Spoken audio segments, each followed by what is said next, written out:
Welcome everyone to the grand finale of pitches for Techstars Startup Weekend Uni Online.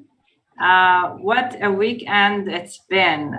We've had 18, 19 teams actually to the very last minute working very hard. Welcome everyone to the grand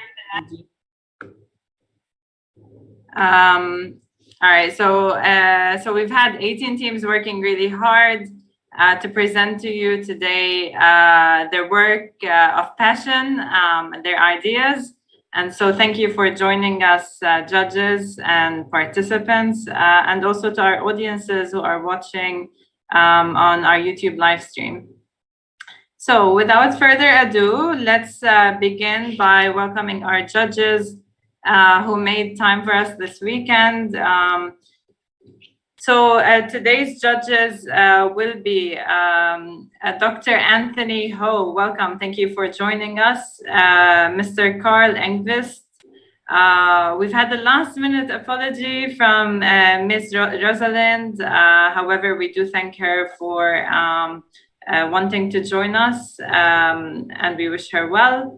Thank you also to Ms. Jessie Chong for joining us, Mr. Heaslek Lo, and Mr. Mohammed Noor Hisham. Thank you all for joining us. What we'll need to look for today is the judging criteria. So we're looking for whether the teams have validated their businesses, whether they've actually spoken to customers, and what sort of insights they've gathered and learned over the weekend, how they've pivoted. We're looking for the execution and design, as well as their business model. So a few more details on that. Do they have a clear problem that they're solving, and have they specified their target markets? We also want to see what you're talking about. Showing us will be a lot more powerful than telling us. And so I know several teams have prototypes ready to share with us, whether it's apps or websites or different, or even physical products. So we've got it all today. As for the business model, we want you to prove to us that your business is going to be financially successful, and how you project that. We're looking forward for you to share as well. So this is what the teams, the judges will be judging you on. And this is how it's gonna work. Basically, we're gonna give you 3 minutes to pitch, followed by a 3-minute Q&A by the judges. And that's all. So make sure that you stick to the 3 minutes. You will get cut off exactly at 3 minutes for pitches, and also for Q&As. All right, so this is what it's all about. Today, the teams are competing for these top prizes. We actually have a very generous prize pool for the top 10 teams. So you've got a chance of 10 out of 18 to win this prize of pools. So you're in for a good chance. We thank all of our prize sponsors for their generous prizes. We also would like to highlight that as part of being selected one of the top 10, you also get a chance to apply for the innovation grant pool of $80,000, as well as at a more advanced level in your startup, apply for the cradle grants of up to 500,000 ringgits. I'm sorry, I said dollars before. I'm tuning in from Perth, Western Australia, hence the default currency. But we're talking ringgits here, not dollars. I'm sure participants would love for it to be dollars. It is not. Now, for the first team, you do receive a bonus prize of $1,000 of ClickSend credits. And we're going to have a Popular Choice Award, which I'm going to tell you a bit more about now. So with the Popular Choice Awards, following each pitch, you will all see a QR code pop up on the stream. So make sure that you scan the QR code, and that will take you to a link to rate the team that has just pitched. At the end of all the pitches, once we've received all your ratings, we will award 2 teams, the popular choice winners, and each of those teams will receive a 200 ringgit cash prize. Okay, so this is pretty much all for me for today. Now, I would like for Team Armelio to get themselves ready to pitch. In the meantime, for the rest of our teams, please make sure that you remember your order and that you await the cues from the crew in order to join your session and share your screen. Once again, I will remind everyone, the teams presenting to have their cameras on, and the speaker who was speaking at the time to have their mic on. Everyone else, please keep your mic off to avoid any noise. Okay, so with that, I will welcome Team Armelio. Let's hear it.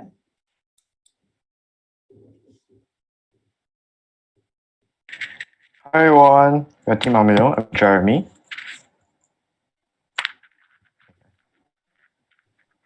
Okay, so we can.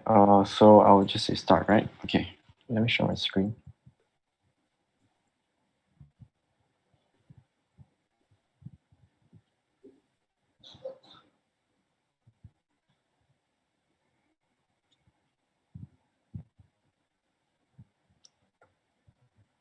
Okay, I'm ready.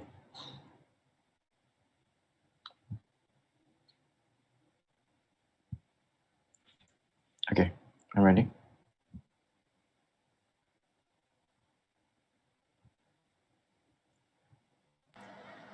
Team Armelio, you may begin anytime. Oh yeah, I'm ready. I'm supposed to hear the sound, right?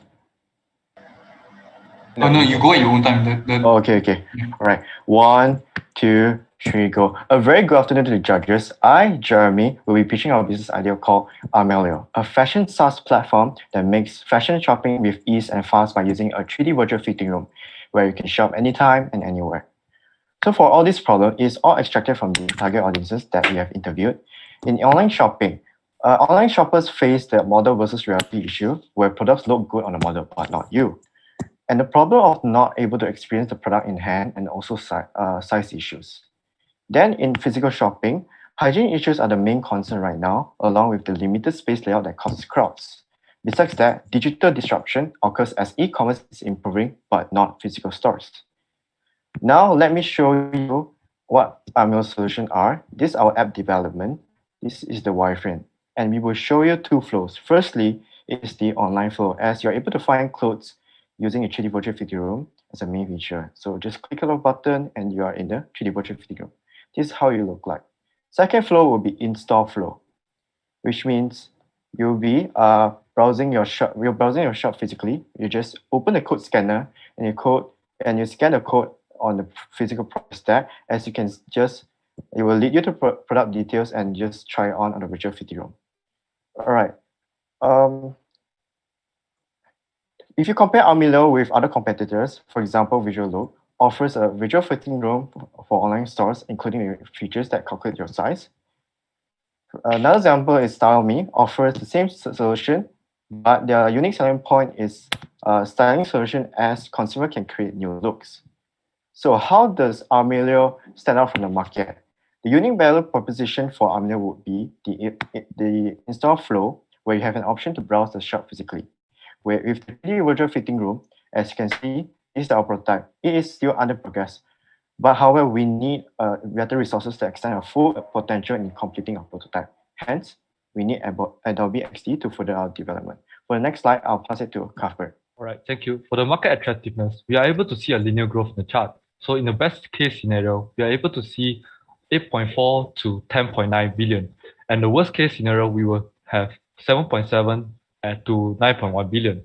So moving on, for our business model, our target market is fashion boutiques and online fashion boutiques. How we are able to come out with 3 years revenue is that we have our survey done for vendors and receive a high desirable numbers for them from Armelio. For Armelio, our revenue stream is we charge 10% on service commission, and every 1 click at the advertising display, we receive 80 cents. Now, let me introduce you to all the team members and their roles. So for Jeremy, he's the man behind all these ideas with a strong vision and goals for Armelio. So myself, I'm actually advising and give improvements. Kelly Lee is the lady behind all the numbers. Thomas Liu, our marketer and research. And thank you, team. Thank you very much, Team Armelio. Time is up. Judges, what would you like to ask our team? Anyone? Hi, Team Armelio. I'd like to know what kind of customer validation work you have done. Yeah, the market validation, right? We done those online shoppers who love online shoppers and those who prefers physical shopping, and then those who shops depend on their mood, whether it's physical or offline. So for our target market, we are aiming for fashion boutique, online fashion boutique, fashion retailers or e-retailers. Yep.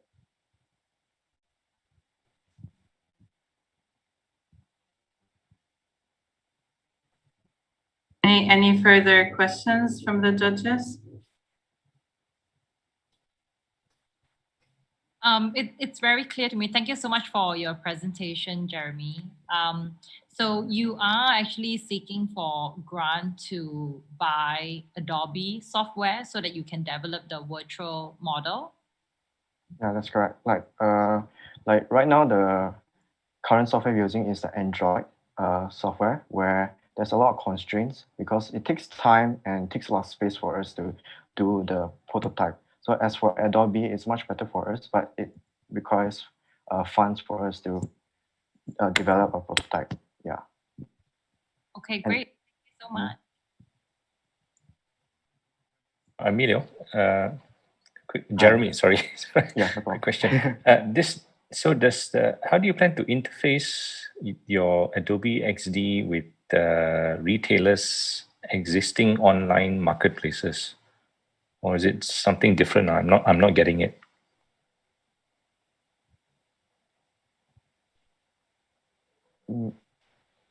Sorry. Your question means it's like how do we interface the physical stores? Is it?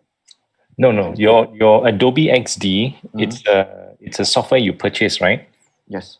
And you intend to create this animation thingy walking through the shops, right? Yeah, correct. So are you going to create one for every retailer that participates, or do you plug into their already existing online portals or websites or whatever? Is their existing portal? Yep. As a SaaS platform, we will do that. We will plug it into their system as they are able to use this kind of system. Where they, for example, a website, they have the 3D virtual fitting room for the website. And for app, it will be a different kind of source. As they will shop physically, they will shop with our service using the code scanner. Thank you. All right, perfect timing. Thank you, judges, and thank you, Team Armelio. Please do rate the Team Armelio if you've liked what they've shown us today and you'd like them to win the Popular Choice Award. As for the judges, please submit your judging forms. We will come back very shortly with Team Sugoimy. Don't go anywhere.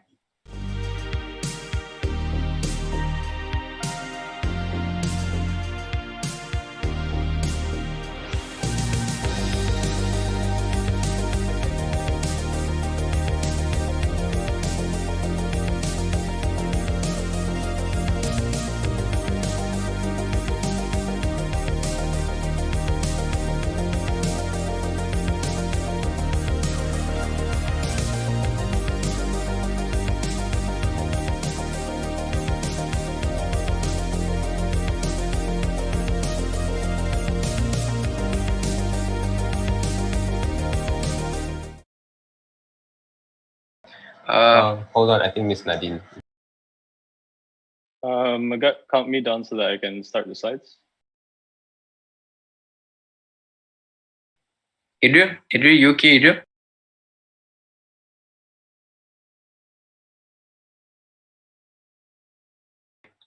So Yeah. Hello everyone, let's start. Adriel, get ready. 3. Hang on, guys.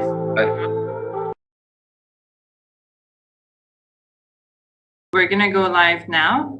Okay. Let's all together welcome Team Sugoimy. Take it away. Okay, Adriel, get ready. 3, 2, 1, let's go. Let us provide some context of how the startup came to life. Nearly 39% of adults 18 years older worldwide were overweight as of 2019. With that being said, konnichiwa judges, dancers, participants, and the viewers at home. I'm Magad, this is Adriel, and this is Hati. And we all hope you guys are having a wonderful evening. To start off, let me take you through the vision of the world. We want to have a future where everyone, no matter young or old, is healthy. A future where everyone, where there is no more death due to sickness, and ultimately a future where the world is a much better place. So what is the problem we want to address? The obesity rates on a global scale was shown before. But how about Malaysia? See, we want to tackle the rising obesity rates in Malaysia. But why? Here is a fact for you. As of 2020, Malaysia has the highest rate of obesity in Southeast Asia, according to WHO, the World Health Organization. But before we address that, WHO are we? As you can see on your screens, we are Sugoi, which translates to amazing in Japanese. We aim to lay the groundwork for the healthier future we want all for us, especially the youth and the young adults. How are we going to do this? We aim to produce Japanese-inspired fusion food and beverages with a local twist, making it not just healthy but taste just nice for all Malaysians to enjoy, such as our first product, the matcha latte.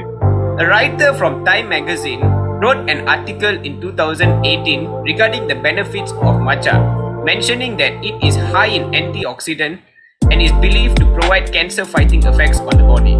Now, who wouldn't want to drink that? I definitely would. So is there a market for our product?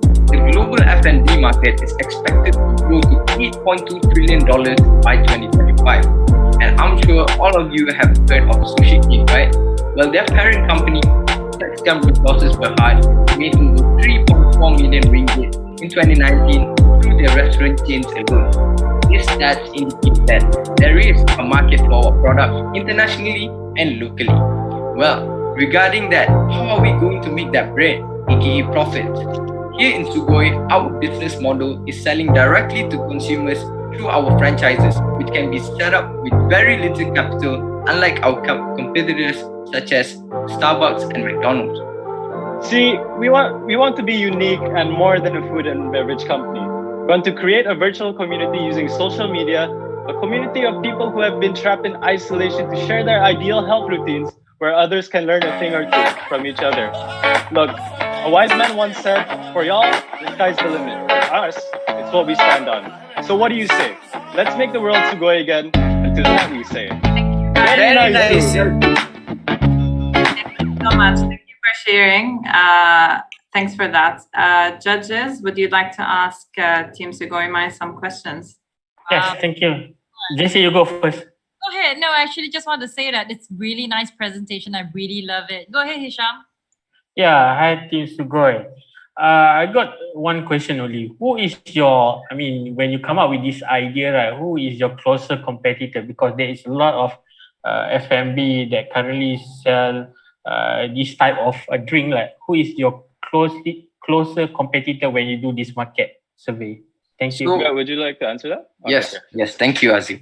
So our closest competitor will be Starbucks, which for them, their main product will be coffee, and our main product will be Sugoi, as we emphasize more on the health benefits of the product. Can I add to that? So I guess on a smaller scale, as a startup, a closer competitor rather than Starbucks would be Ocha Matcha, as they serve on like a online platform as well. So we're planning to do the same thing, but we have a few unique selling points that we feel that we do better than them. All right, thank you. I have one You- question. Where do you plan to first launch your product? Sorry? Where do you plan to first launch your product? How are you going to launch your product and where are you going to sell them? Okay, so our main way of distributing this is through direct selling, which through online and people just communicating with each other, and that is very aligned with our vision to create an online community. We want everyone to be connected, so we want everything to be online. That's where we live right now, right? Great. So is there a shelf life for your product, or is Yes, it's a fresh product. It's not a retail product yet. So whenever a customer orders, we will make them fresh and we will deliver it through Foodpanda or Lalamove. Okay, thank you. Over to you, Hisley. How much are you selling? And is there any evidence that the market wants your product? Okay, so we are selling it for $7.99 per bottle, and we are trying to make it more affordable. So in terms of evidence, right, there is a study by Mamun who studies the intention of consuming healthy food for young adults. So they found that attitude is the most significant contributor to the intention of eating healthily. So for us, we don't want to just. Thank you, Sugoimy. Appreciate that. Judges, if you'd like to submit your judging forms now. As for everyone else, please rate Team Sugoimy using the QR code that you can see on the screen at the moment. We will be right back with Team SES.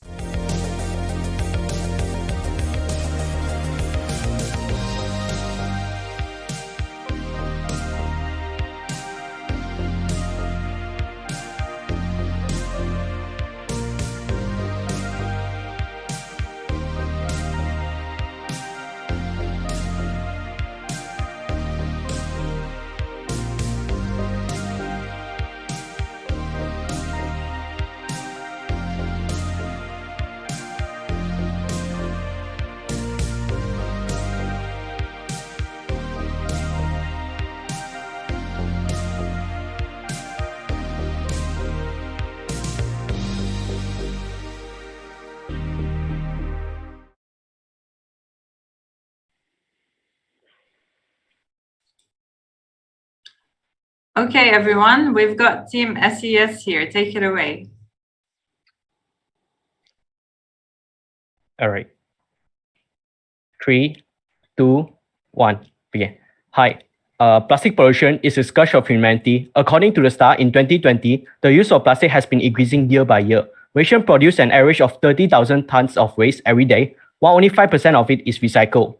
Based on the picture, we know that Malaysians are facing a profound lack of public awareness and environmental education. But luckily, Malaysia aims to ban single-use plastic by 2030. Plastic did not reduce due to COVID-19. It has led to increased plastic as people have been buying food packaged in plastic for delivery. In our company, Vibrant, we came out with a solution that sellers don't have to buy for plastic and customers don't have to pay for 20 cents. And I introduce to you combination of bioproducts with marketing that we are able to provide free compostable plastic to every customer. Yes, it's free. And this results in reduced pollutions and make money when we're advertising on our bioproducts, and also share cultures when we are building awareness habits around the country. And this is good for business, it's good for planet.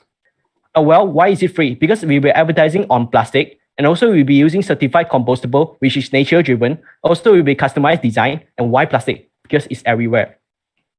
Sponsor will be paying us 40 cents each bag. Then we'll be focusing on design plastic and also distribute it to SME. Then from there, we can profit about 10 cents. Then SME can profit about 5 cents for each bag they distributed. Consumer will receive it free. And also they also get a chance for a lucky draw. Average about 3,500 pieces used per week, profit about 10 cents each. They can profit up to 350 ringgit. So let's say in a month, we can profit up to 1,400. Just in a year, for one store, we can profit up to 16,800 of revenue. Just imagine how many stores in PJ, Petaling Jaya itself, just one, or 100 or 1,000. We are targeting to distribute 800,000 pieces next year, which generate about 80,000 revenue. We are targeting client value in the beginning. We will focusing on night morning market as well as restaurants. Lately, we focus on the entire Malaysia, basically any place you could think of. In first phase, we'll be sending packs of plastic to the shop hand to hand. So in second phase, customer can receive plastic from our machines. And in third phase, can use app from phone to connect to the machines. This is the actual result based on our survey. Majority would agree to use compostable plastic bag and it's free. And our mission is to become most preferred Malaysian marketing company, educate Malaysian and build public awareness to accelerate Malaysian transition towards bio product. And in conclusion, we create demand on environmental friendly products. We solve one of the biggest pollution in Malaysia. We also help SME and corporate to achieve their marketing goals. And we also knew this is how our new revolutionary marketing strategy created. And this is my team, Sean and Stanley. And thank you. The change is on your hand. Wonderful. Thank you, guys. Judges, what would you like to ask Team SES? Great job, guys. Really well done. I really love your idea. I love your concept. And I have seen like some food packaging similar business model, which is to get advertisers to advertise on the food packaging, and they use the biodegradable kind of food packaging instead of all the plastic packaging that we are receiving through GrabFood right now. So fantastic. Like plastic is definitely the wider use case that you can deploy to so many more locations. Can you share with us a little bit more about, have you approached any potential advertisers that will be willing to pay X amount of money to advertise their brand on your plastic bag? All right, I think I'll go for these questions. Okay, so basically, currently COVID, right? We haven't actually approached them yet, to be honest with you guys. But one thing that we believe that for 40 cents, for just one plastic, you can reach out to one person. Just imagine for a family, you went to a grocery, you just need about 4 pieces of plastic. You can actually promote it to the entire family, just about 1 ringgit plus. Yes, and just imagine that the entire night market will be using our plastic, and the entire market will be using the same plastic. Imagine that the logo will be exposing everywhere in the night market. Thank you so much. Thank you. Thank you.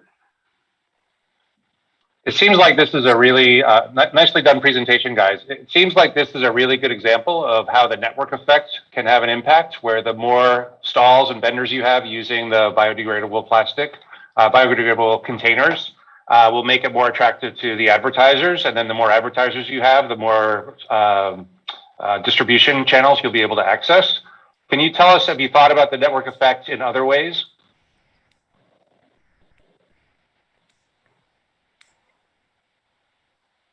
Answering this question, so about the network, like we actually concerned about something like the clashing between the branding. Yeah, this is the most like the things that we concern the most, because like we don't want the competitors to be like really competing. Instead of competition, we want them to be like have a mutual relationship. Yep. To add on, it's like a collaborations with our RT team, like crossover. Thank you. Can you give example who would be your ideal advertiser for all the bags on the Pasar Malam, assuming it's open? Who would be your best advertiser? For this question, I will answer. We concern about, like, for example, we will differentiate different level. Like for Pasar Malam, you say we will target for sole proprietorship, such as plumber, the guy who fixing the electric, because like they will engage more person at the Pasar Malam. Thank you, Sean. Thank you, Team SES. And thank you for your questions, judges. We do have another team lined up for you. In the meantime, please make sure that you're rating Team SES. You know what to do using the QR code. We will be right back with you with Team Pockets.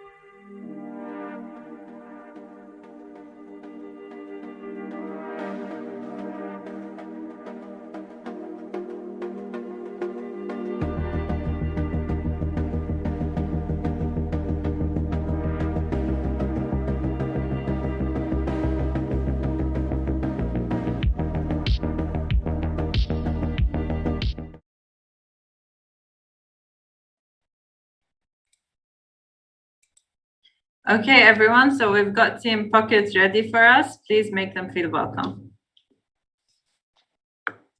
In this digitalized era, we want simplicity. We want convenience.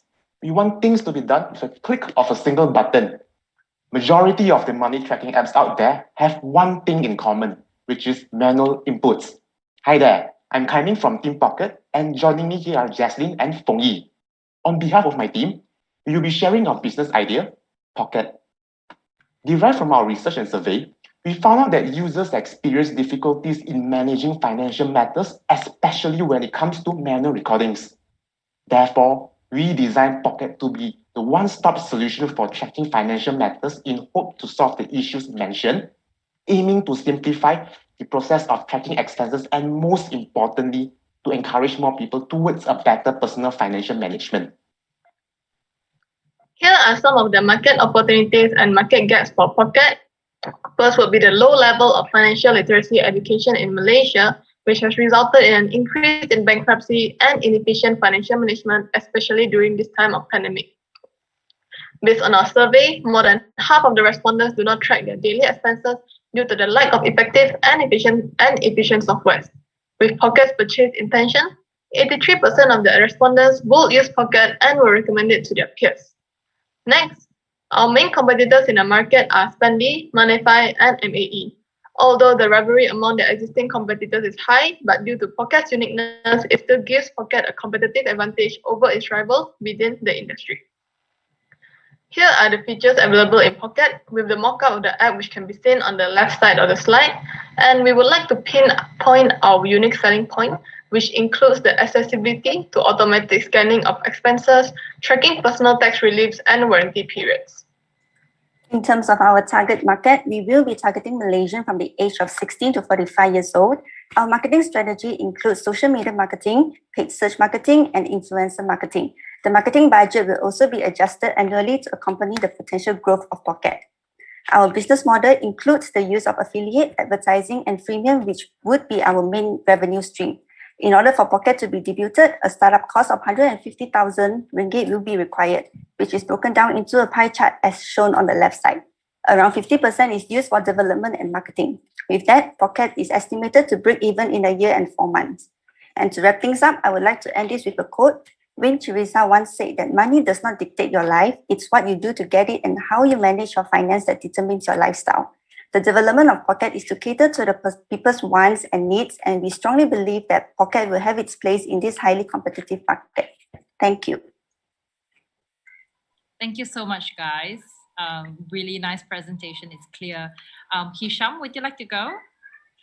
Thank you, Jessie. Yes, a very nice presentation. Clearly, I can understand what you guys, but I just want to know when you say you have a unique selling point, right? What are the other USP that you have just to make sure that you can stay competitive with the MAA? Because for certain people to get or to onboard into a new apps, it take them time and take them some different or advantages. So what are other USP that you're going to do in your marketing part? Nicole, can you go to slide 12? So we are actually all in one mobile application that will solve users' financial issues, such as also including some some problem matters like warranty checking and also managing their tax relief. So by comparing our us with Spendy, Monify, and MAE app, most of them they track their money. They require users to track their expenses by manually input. And this issue, manually input, is one of the issues that stop users by downloading the app or continuing using the money tracking app. So although there are existing money tracking app in the market for a few years now, but we can provide but they only provide limited functions, and we have multiple functions that can compile all the issues that the users will be facing in one app. All right, thank you guys. I may have missed your part about business model. How do you make money? So we separate our business model to three parts: affiliate, advertising, and freemium. So affiliate is where we get commissions from our promo codes vendors, as we have one section where we provide users a promo code sections to allow users to look for deals such as 50% off or free upsize for your Starbucks drinks. And also, secondly, is advertising. We will be offering a banner ads for premium free users who do not subscribe to the premium version. So we still minimal the number of the advertisement. So we change it instead of a pop-up advertisement, we change it to a banner ads. So it will not interrupt the user's experience when using our app. Okay. Thirdly is the freemium, where we will be offering a subscription. A freemium, where we will be asking for 6 ringgit per year per month and 60 ringgit per year, which is cheaper than our competitors, MAE, Spendi, and also Monify. Thank you, guys. It's time to rate Team Pocket, and we will come back with Team Proteios very shortly. Thank you.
Okay, everyone, we've got Team Proteios. Welcome. Let's see what you've got. Hi, we are Proteios. Before we start, have you ever experienced a situation where you cancel your order just because of the expensive fee for delivery?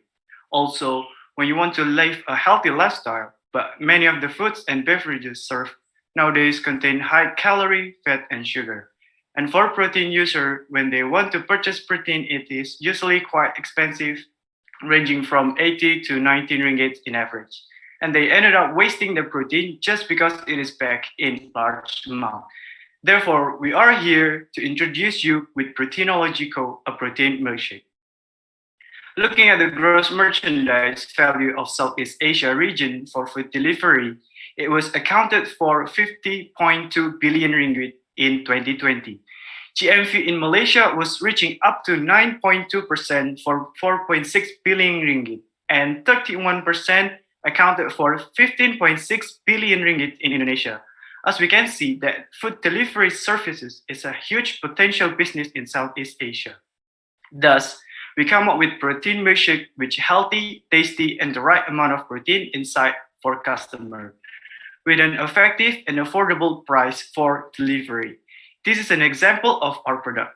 What unique about our product is that we use a certain amount of protein mixed with milkshake. Thus, it is not just suitable for advanced protein consumer. Instead, it was also suitable for everyone's taste. Our product have a tier for the amount of protein based on the customer needs. Okay.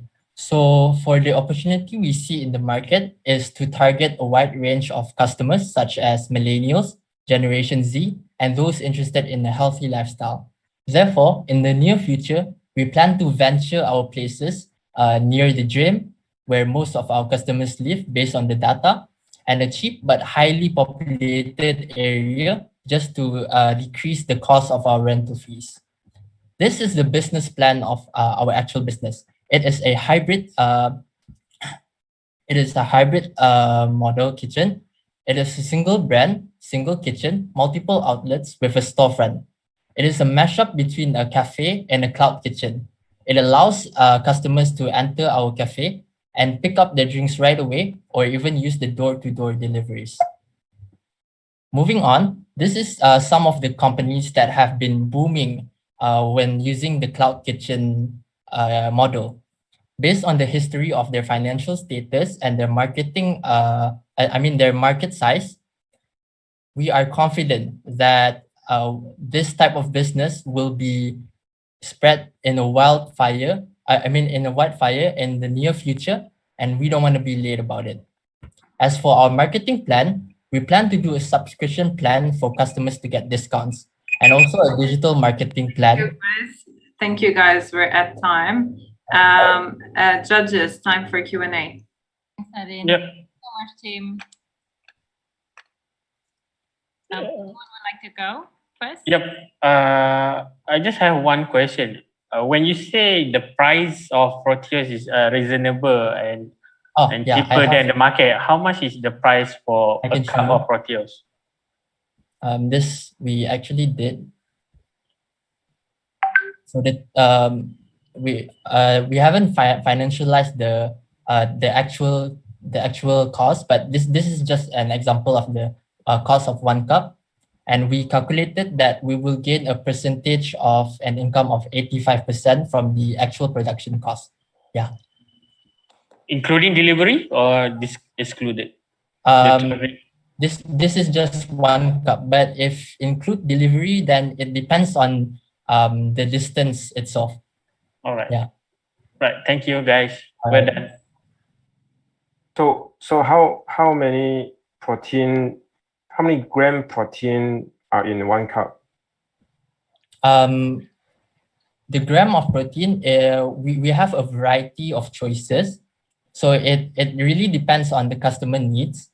For example, the customer just want a few grams of protein, then maybe like we will create like a variety of choices of like different flavors of protein, and in each flavor we will provide like a certain amount of gram, like for maybe like a few grams in a strawberry milkshake protein, and we will give options to them where they can add up a number of protein, the gram of protein itself. Yeah.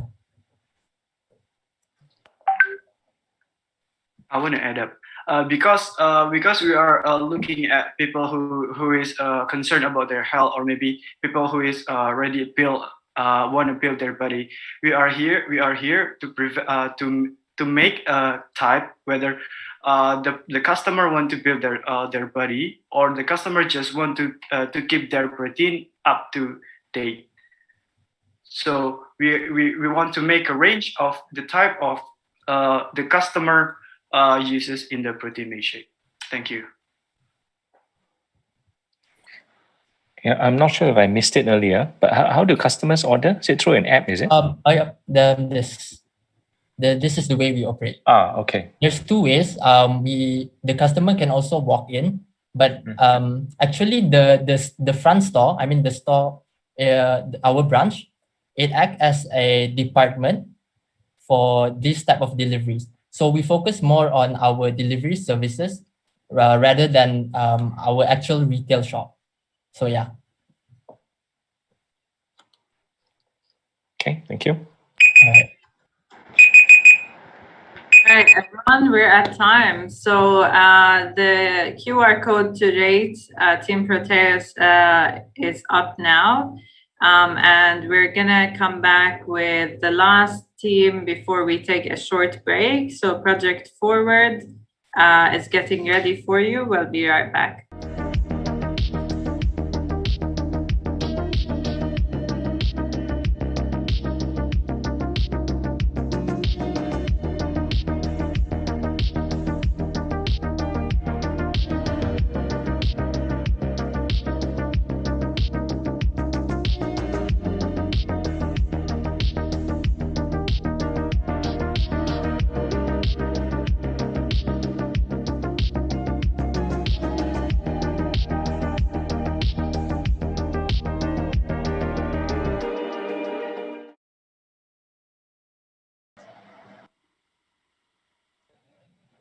Okay, everyone, team Project Forward is ready for you. Let's take it away, Project Forward. Thank you. We live in an unfair world, survival of the fittest, where the rich are getting healthier and the lower and middle class are getting unhealthier, leading to nutrition disparity. You know what else is unfair? How healthy food is still so expensive. To solve this, we use the means of rich-in refrigerators and food trucks to sell healthy and attainable pre-packed foods, also introducing our unique location-based pricing system, which promotes nutrient equity. As for our project, we bridge the gap to bring no-nonsense, delicious Malaysian flavors, pushing Western salads aside and showcasing our heritage with healthy alternative ingredients that boast reduction of saturated fat and sodium. Isn't that great, Caleb? Yes, that's absolutely great. Especially at launch, our primary market would be the M40 household and the secondary market would be the B40 households, making up 5.62 million households in Malaysia. We want to reach these households in the Klang Valley in the short run and the whole Malaysia in the long run. The location-dependent pricing system would function in a way that low-income neighborhoods would have prices of the food adjusted to a lower markup and a higher markup for the higher-income neighborhoods.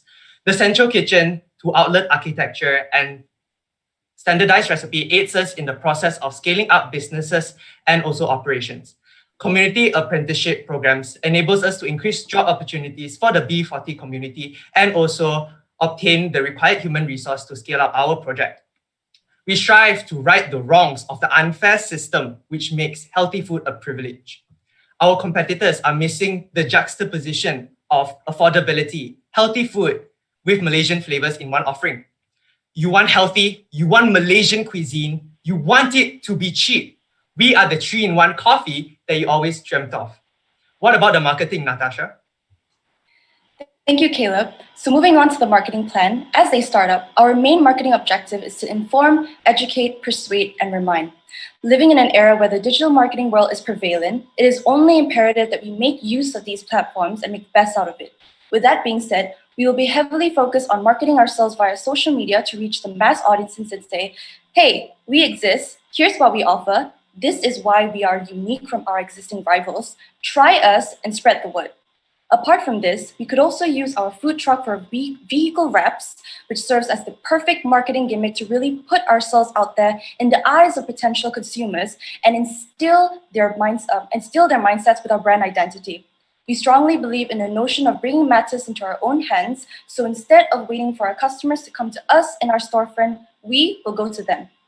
Okay, so to nicely wrap things up, our diverse team comprises of Regina, Caleb, and Gladys, who tackles the overall R&D side of the business. Besides that, we have Scott, who paves the way for the various creative direction. And finally, the management of our startup, branding, and business model and marketing are handled by myself, Natasha. Thank you so much for listening. It's time for the judges' Q&A. Hey, nice presentation, everyone. I'm wondering if you could share with us something you learned from your customer feedback sessions that was unexpected.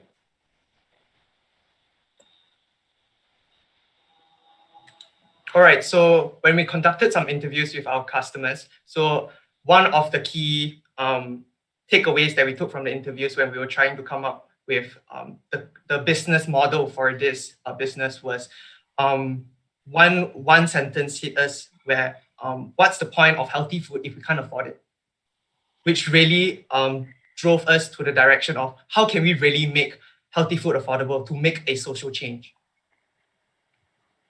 Thank you. So how affordable is it? How cheap are you selling to B40 and how expensive are you selling to those who could afford it?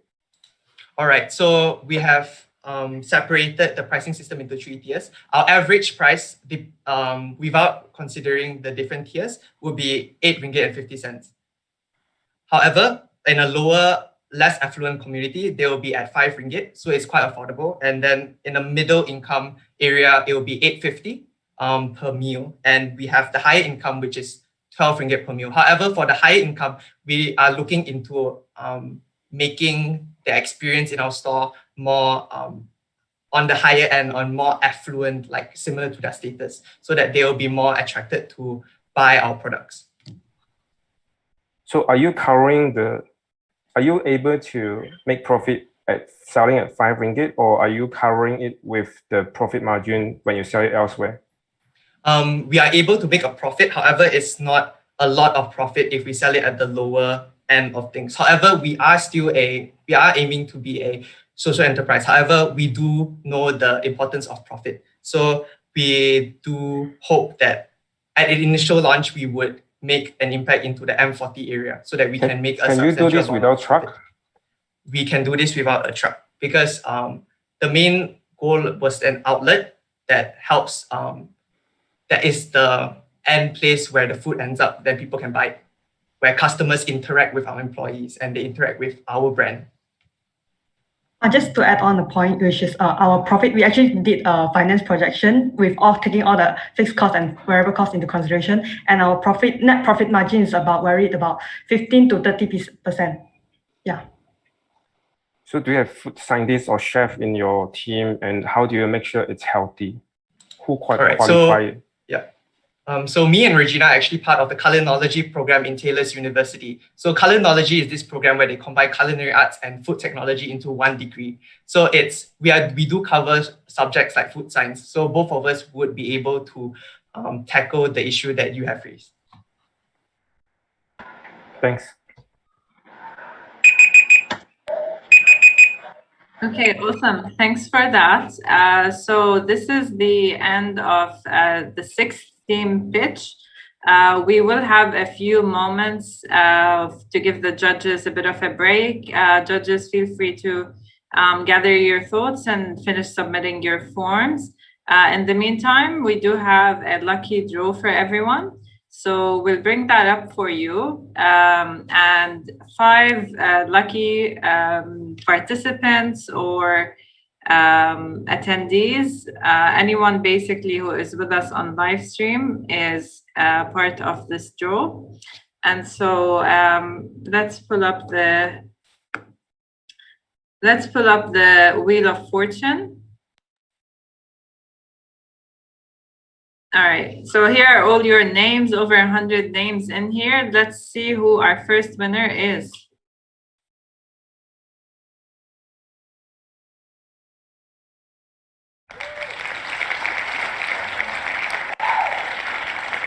Awesome. Congratulations, Jordan Fang. You've won the first prize. The prizes for this draw are a Sugar Mommy voucher.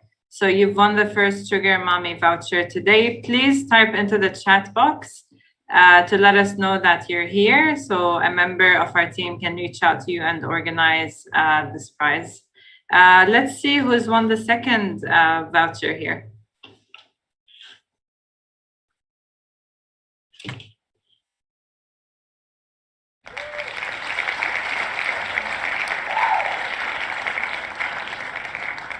Okay, congratulations, Chen Yong Koi. You've won the second Sugar Mommy voucher. Also, let us know in the chat if you're here, and let's look for the third winner.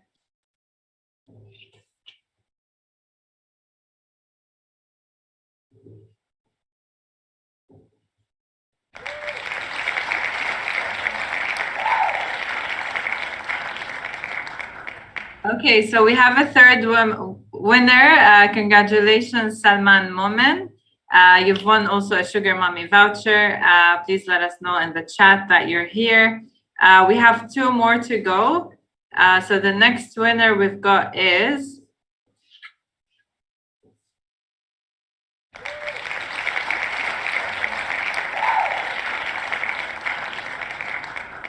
all right, so Tai Yan Jiang, congratulations on being the 4th winner of the Sugar Mommy voucher. And we've got 1 more to go.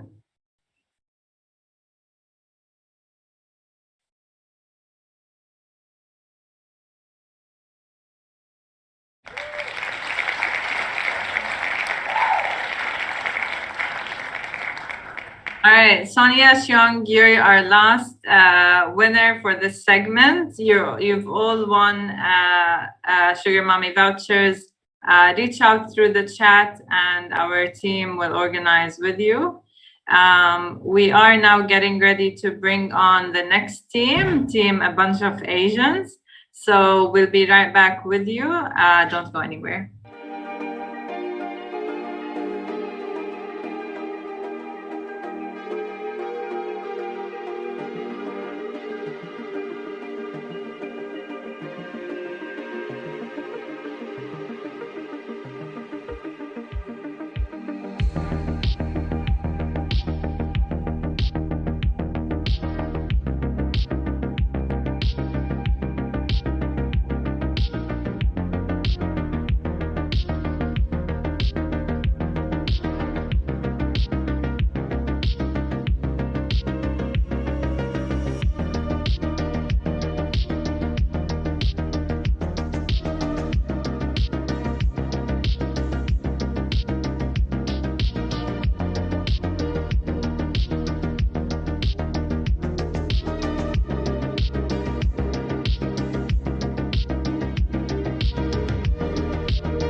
Okay, everyone. So we've got a team for you here called A Bunch of Asians. Let's see what they've got to show us.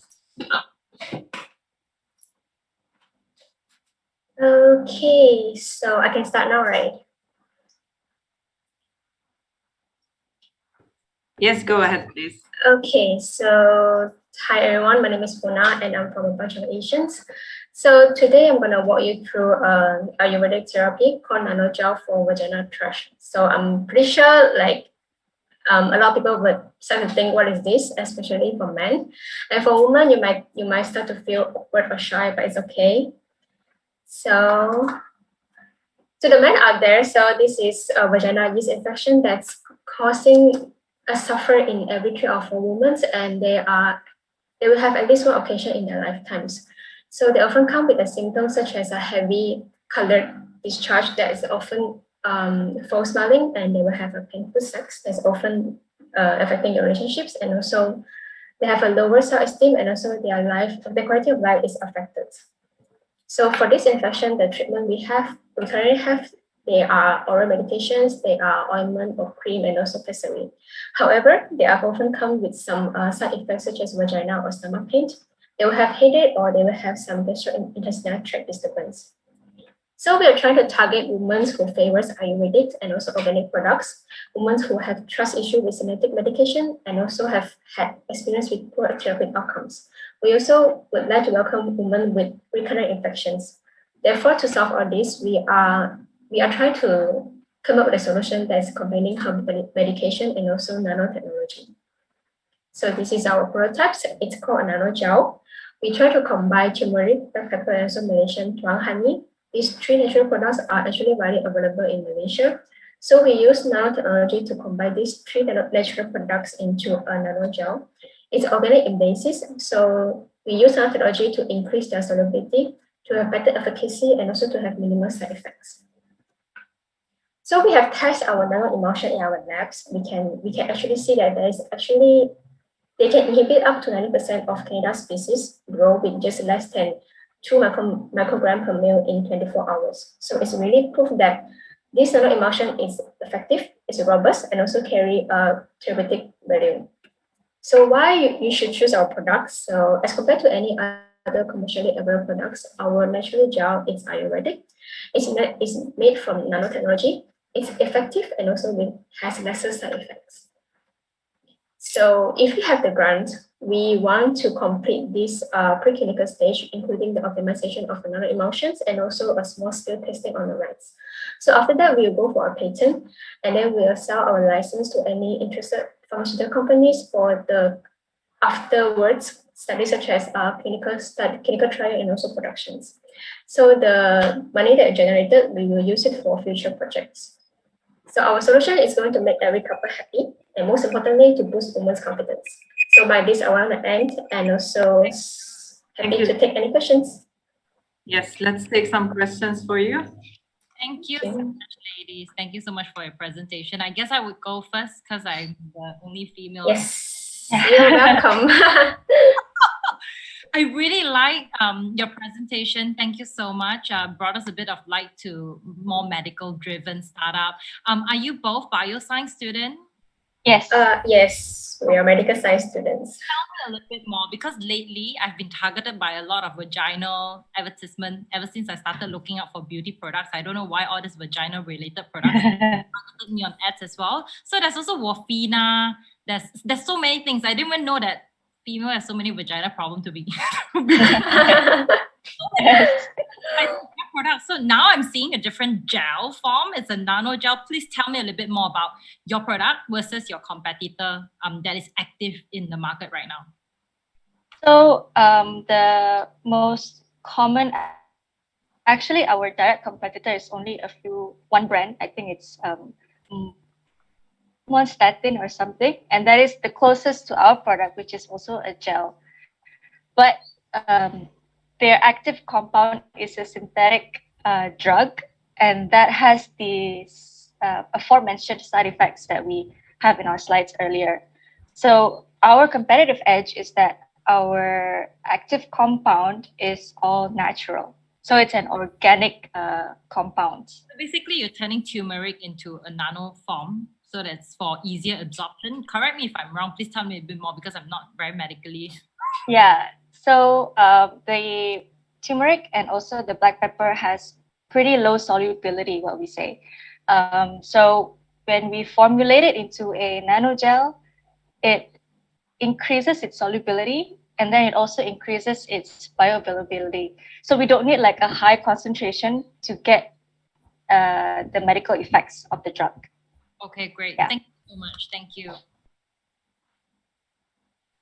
You show the clinical result. That's from someone else or by yourself? We did that in the lab, yeah. And how long was the whole duration?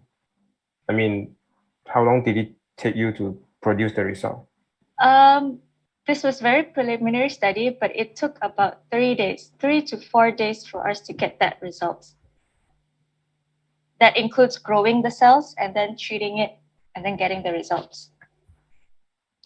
Very briefly, tell us how, from the result, how does it, what evidence is there to say that this will prevent reoccurrence or, I don't know, maintain it better? Because within the first 24 hours, we are able to get off about 90%. So if we extend it to 24, we hopefully would eradicate the remaining cells from that 90%. Yeah. Thank you very much, Sekal. Thank you.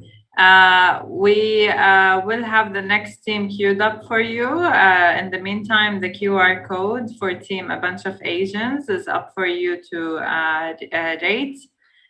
We will be right back with Team Kita.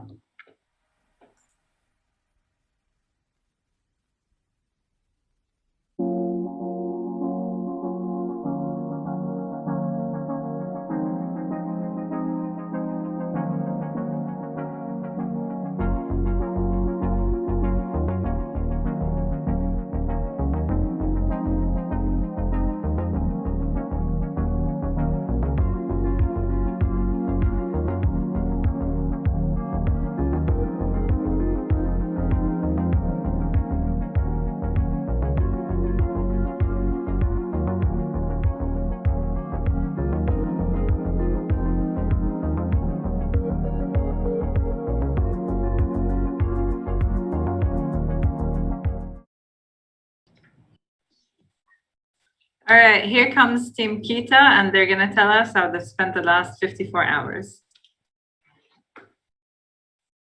Hey everyone, did you know that Malaysians dump a mind-blowing amount of 200,000 tons of fabric waste a year? We are in this culture of fast fashion and hyper-consumerism, but how long can we hold on to this unsustainable lifestyle? As our generation becomes more aware of this, many people have turned to a more sustainable option, thrifting. And now, we can see an exponential growth in the thrifting community, giving rise to many small businesses selling upcycled clothes, as well as buyers who enjoy the thrill of exploring and buying unique fashion items. Thrifting has evolved and is now considered a lifestyle to many. Despite all that, the current online platforms do not specifically cater to the needs of this community. According to our research, social media applications tend to lack the practical business tools they need. And while e-commerce platforms are too saturated with popular clothing brands and other unrelated products for them to compete against, hence, we decided to create Kita. With a mission to raise awareness of sustainable fashion, Kita is an e-commerce platform that aims to connect scattered thrifting communities and empower micro-business owners by providing them with their own storefront and the tools they need to manage their online business. And for buyers, Kita will be a one-stop shop for them to discover new styles, explore thrifted clothes, and find those special fashion pieces for themselves. We've reached out to relevant parties, buyers and sellers alike, and surveyed them regarding their perspectives on their thrifting and e-commerce experiences through various mediums. We also asked them, how can Kita fit in this picture? And the response we found was overwhelmingly positive. With this, we see the need to connect thrifting community through a social platform with integrated business tools so that thrifters can easily buy, sell, and network. Moving on, transactions are a lot safer with Kita. As a live marketplace, Kita empowers both the seller and buyer to trade confidently, as they can be assured knowing that all transactions on Kita will be safe and accurate by utilizing the dispute claim system. Elsewhere, sellers cannot organize and keep track all their orders seamlessly, while buyers are kept up to date on the apps in a single app. That said, Kita is more than just about e-commerce. Kita raises awareness on sustainable fashion by allowing community to stay engaged, share their passion, and as well to encourage conversation on this matter. In terms of business model, we are looking at both profit and growth. In the early stages as a startup, we will be putting emphasis on customer acquisition. But in the meantime, we have revenue streams that will not compromise our growth. Our revenue streams come from a freemium model and light advertising. On growth, we want to capture the majority of the 400,000 users in Malaysia, with our target market mainly consisting of young adults who will be our future audience. The second-hand market is projected to be worth $64 billion by 2024. Looking into our milestone, we are starting off with validating our MVP, testing out the beta phase and perfecting it, and it is ready to be launched. Our milestone in our Malaysian chapter will be attaining 250,000 people on our platform. Behind Kita, we have Kami. Here, we have myself, Devin, and Jajun. Kita is the future of sustainable apparels. Fashion does not have to be in the expense of our planet. And that's all from us. Thank you. Perfect timing. Time for questions. Okay. Hey guys. It's a very good presentation, and I like the way how you explain to us in terms of the flow of the presentation. Number one, my question is, why you choose the word Kita as your brand? And second one, what are the closest competitor? Because I think I see familiar apps like this in the market. It can be like Carousel, it can be like Local. Are you guys doing something about that, but you are more focused on the fashion side? Thank you. Okay, so for the name Kita, okay, so Kitar in BM is, it can sound like Kitar, which is like recycling, Kitar Semular, and then and Kita is also us, it's like community. And for the competitor part, I'll pass it on to Devin. Yeah, so our closest competitor that in locally would be Carousel, but there is a major difference. So in terms of our features, so we have a centralized cart, meaning that you do not have to simply DM each individual sellers, whereby that you can check out all items in that one cart. And also for in terms of sellers, there will be more flexibility, whereby you're able to design the storefront, add your own TNC, and also be able to add in your own backdrop, and as well have more flexibility, right? And in terms of security-wise, we have a dispute system whereby that if the seller is the buyer, if dissatisfied about the item, they can actually claim a suit against us, where we actually sort out the issues for them. Once again, how much the revenue? The revenue model that you choose, right? How much do you charge for the transaction? Because I see the ad and also some freemium, but how much do you charge for the transaction? All right. So because we are e-commerce, right? And then like we're e-commerce and we're also like a social media platform. So like at the starting phase, we are really hungry for growth. So at the starting phase, we will not charge service charge first so that we can capture more of the market. And later on, we can look at how much we have grown and then we can decide on what is the sweet spot to charge. Because like they are also small business owners and like they are also, this is also their hard-earned money. If we don't really want to charge them too much. And like we think that Depop is an London platform, they charge 10%, and that's really a lot for Malaysians. Yeah. Yeah, thank you. I think JC have a question. Yes, thank you. Thanks, Hisham.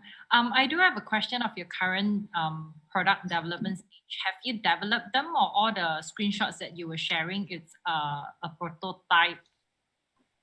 Right, so I'll answer this, right? So basically all of the things you've seen is just our prototype that we've designed using our tools. We haven't actually created a fully functional MVP yet. That will be our next step after Techstars, which is why we require the funding, and that's why we participate in this competition so that we can proceed with our next stage of development.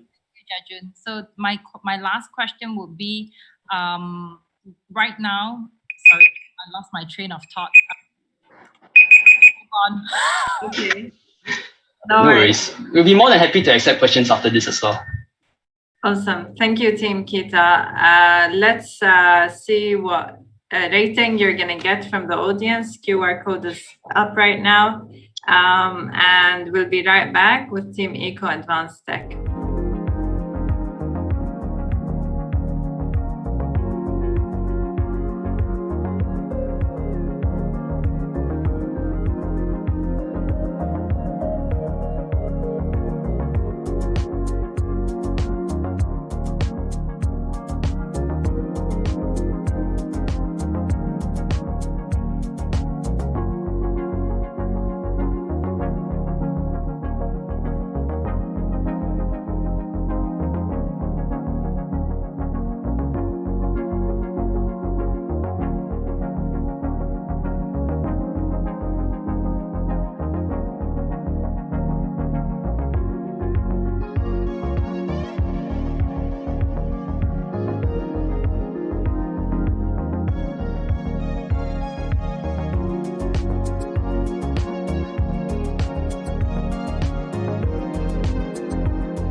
Okay, everyone, Team Eco Advanced Tech is one of the many teams who had many hurdles this weekend, although they've made it through and they're here to share with us what they've worked on.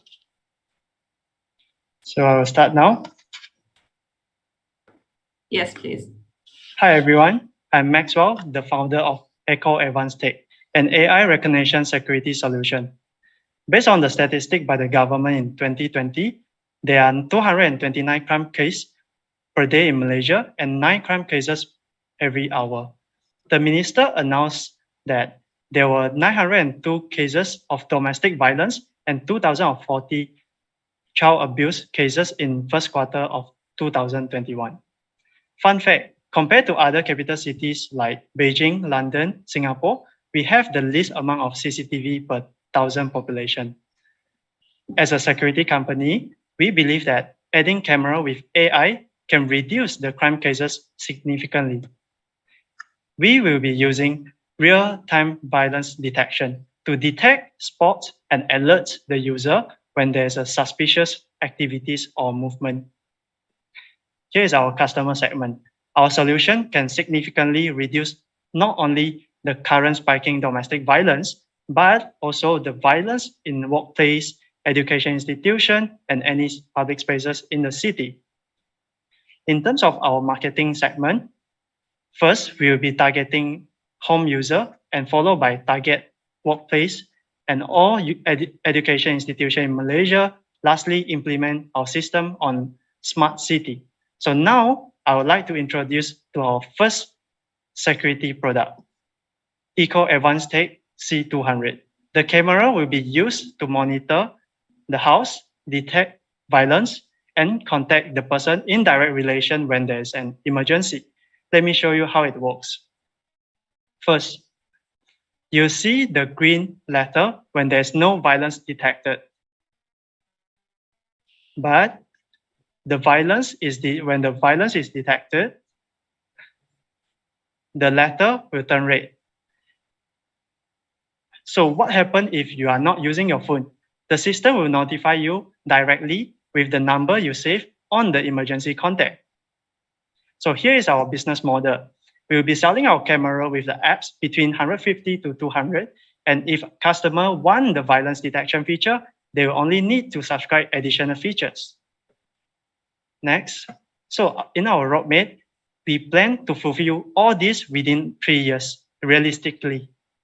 Next, our customer can choose to buy our camera with apps with 150 and add on another 20 to 50 to get the violence detection feature, or subscribing to our service for minimum 6 to 12 months to get the camera for free. So last but not least, here is my team.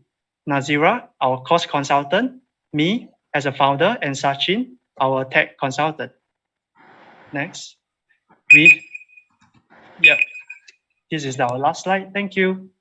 Thank you, guys. Judges? Thank you so much for your presentation, guys. I think it's a very wonderful product that you're developing to keep the community safe. I'm pretty sure a lot of judges will have more questions. So before I start my question, does anyone want to go first? I'll jump in really quickly. I like the presentation very much. I'm curious why you chose violence as being the first use case for the AI. I saw it and I thought of a health incident or vandalism, but there must be some good reasons why you chose violence. Thanks for the question. So our inspiration of building this very first product is because of the child abuse in Malaysia. So my sister-in-law is having a child, and then she has a mat at home. She used to tell me that what if the mat abused my kids? So that come out with the first inspiration, and then we go even bigger and bigger to the city. Yeah. Thank you. I have a question about what's your product stage at? Do you already have the product? Is it tested already? Are you ready to go live and manufacture? Right now, we just come out with our architecture diagram and also prototype and with our team. So in terms of supplier, we already contact the supplier from China. So we already know how much we can purchase the product, and also we'll have our in-house builder to build the apps. So the cost is not that high. Thank you. So you already have the product? You have the device already? We already sourced for the hardware, the camera. Sorry? You tested it already? We haven't buy it. We only source, find the sources. Okay. So you haven't tested even with just one unit to... Yeah, because we haven't get into the development. Sorry, I couldn't hear you. At the moment, it's just concept stage? Yeah. Thank you. It's a validation stage. So the AI technology, does it also provided by the same company that provides the camera? No, we are the one which will doing the AI, the API, the violence detection API, the deep learning things. So we will be doing all, because there's only one company in the world is doing this based on our research, which is very rare, to be honest. Who are they? Aute software. And you will, but you plan to develop your own? Yeah, exactly. Because we want to sell. Our future business model is to sell the license it and then sell to those who already have the CCTV there, plug and play model. And you have the expertise to do it, your team? We are currently building our team. Okay. Yeah. Just to confirm, your API, you can use any existing CCTV camera, right? As long as there's an IP address. Okay. Yeah. Thank you, team. Such an exciting tool and a worthy cause as well. We've got the QR code for you guys to rate Team Eco Advanced Tech. and we will be right back with Team Recipe Exposed.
Okay, so here's Recipe Exposed to share with us what they've worked on this weekend. A very warm welcome to all of the audience and judges here. My name is Hui Xing from Recipe Exposed. My teammates and I are here today to share about our business startup plan. Do you find cooking troublesome? Our mission is to change the food culture from having takeaway service to cooking meals at home. Our app seeks to make cooking easier for our target customers, which includes both experienced cooks and beginners. According to our survey, the three major problems faced by them are unsure about the portions of ingredients, lack of ingredients knowledge, and having difficulties in purchasing groceries.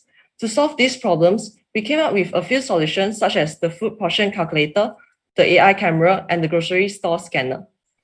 Imagine this, you are going to hold a party and the ingredients in your fridge don't seem to go well together. This is where Recipe Exposed comes to help. We have all this covered to simplify and make cooking an enjoyable experience. You can take a picture using AI camera to identify the ingredient and show relevant recipes. You can easily find out the amount of ingredients you need with our food portion calculator. If you selected a recipe you like, you can favorite it and add the ingredients into your shopping list. Recipe Exposed exposes the price of the ingredients. All you need to do is to compare and you are ready to enter the store with a clear target. The basic functions of our apps are free, but to get premium features, you need to subscribe to unlock the AI camera and price comparison. I'll pass the mic to Kenyu to explain about our business strategy. Well, in our go-to-market strategy, we are aiming the age of 15 to 64 years old, which concludes a 22.8 million population in Malaysia. Beginners who are passionate to cook with time constraint will be our market fit segments. With our 8 million expected users in 5 years, we are motivated to achieve profit over 200,000 constantly in our first 3 years. And how can we stand out from the crowd, even we have so many strong competitors all around us? Well, as you can see, a well-established 24 years, all recipes only has the function of portion calculator and shopping list. Nevertheless, BBC Good Food, which has 500k thousands now, don't even have a function listed here. Back to Recipe Exposed, we provide portion calculator, recipe tags, shake function, shopping list, and diet info. And that's how we stay unique and build different from our competitors. Even though our application operates through intellectual resources, which is sharing recipes, still, we can maximize our profit through advertising fee, followed by subscription payment of 20 ringgit per month of freemium, affiliate fee, and transaction fee.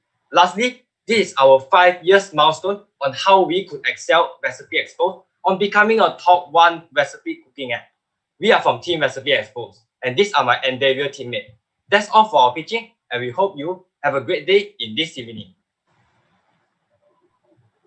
Thank you so much. I think you are a little bit early to end. So if I may start with a question, I may have missed out your part that did you mention how are you charging your customer? Right, we have a revenue stream, which is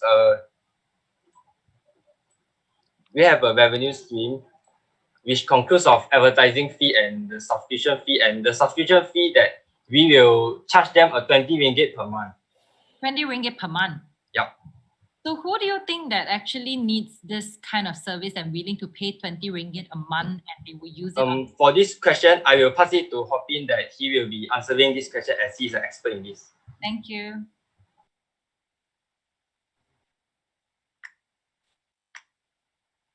I think your teammate is not... Your teammate didn't get your cue. Who do you want to answer this question? Tai Hopin. Hi, Hopin, are you there? Hi. Oh, okay. Okay. Hello? Yeah, we don't have a lot of time. Okay.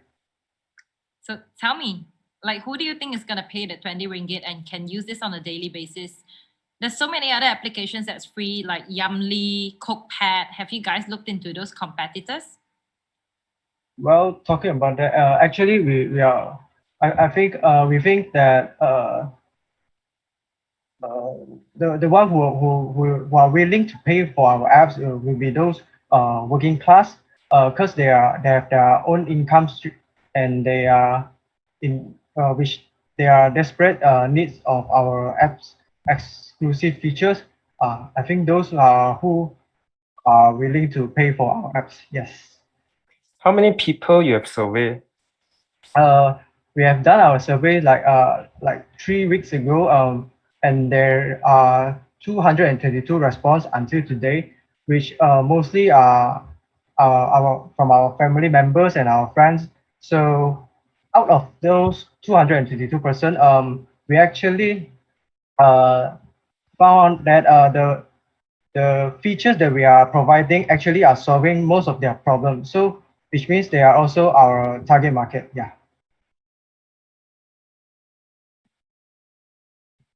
How many of you in the team actually cook at home?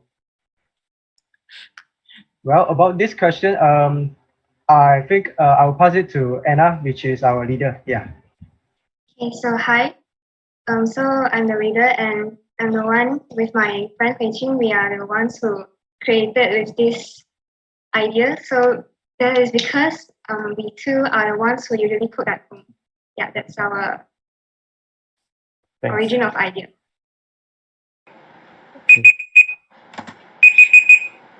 Thank you for that. I think a lot of us have been forced to cook at home with the pandemic. Thank you, team RecipXposed. The rating QR code is up for everyone to rate right now. And we'll be right back with Team Flashdash.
Okay, so we've got Team Flashdash and they're ready to show you what they've been working on. Ladies and gentlemen, imagine this is your car key. Looks normal, right? But touch wood, what if I tell you this is a gun that might kill you or your loved ones?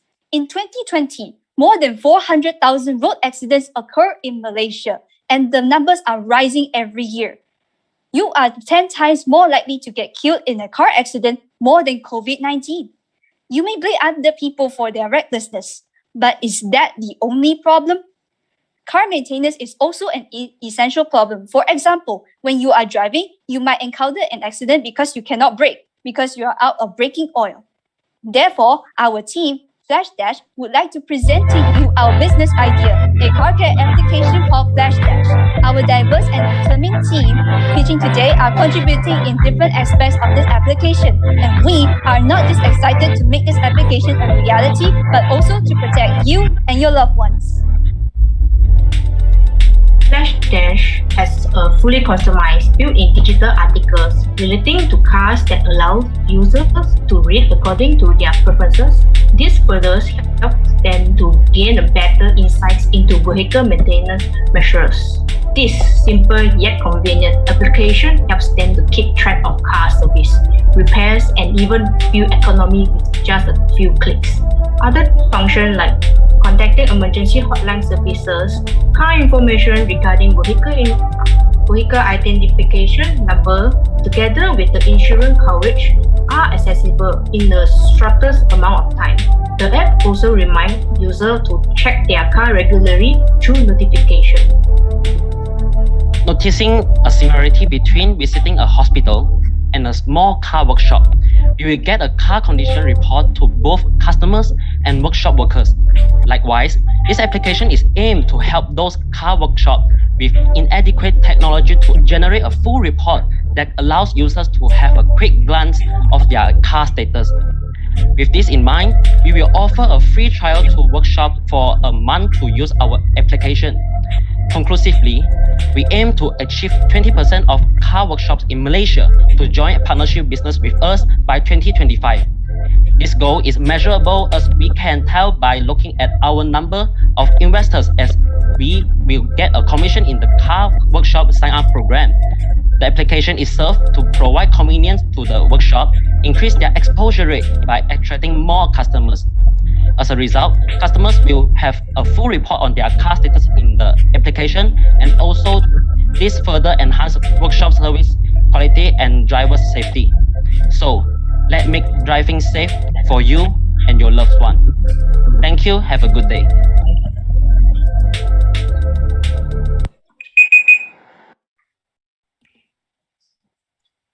Thank you, team. Judges, what would you like to ask Flashdash? Thank you, Nadim. I have one question to the team.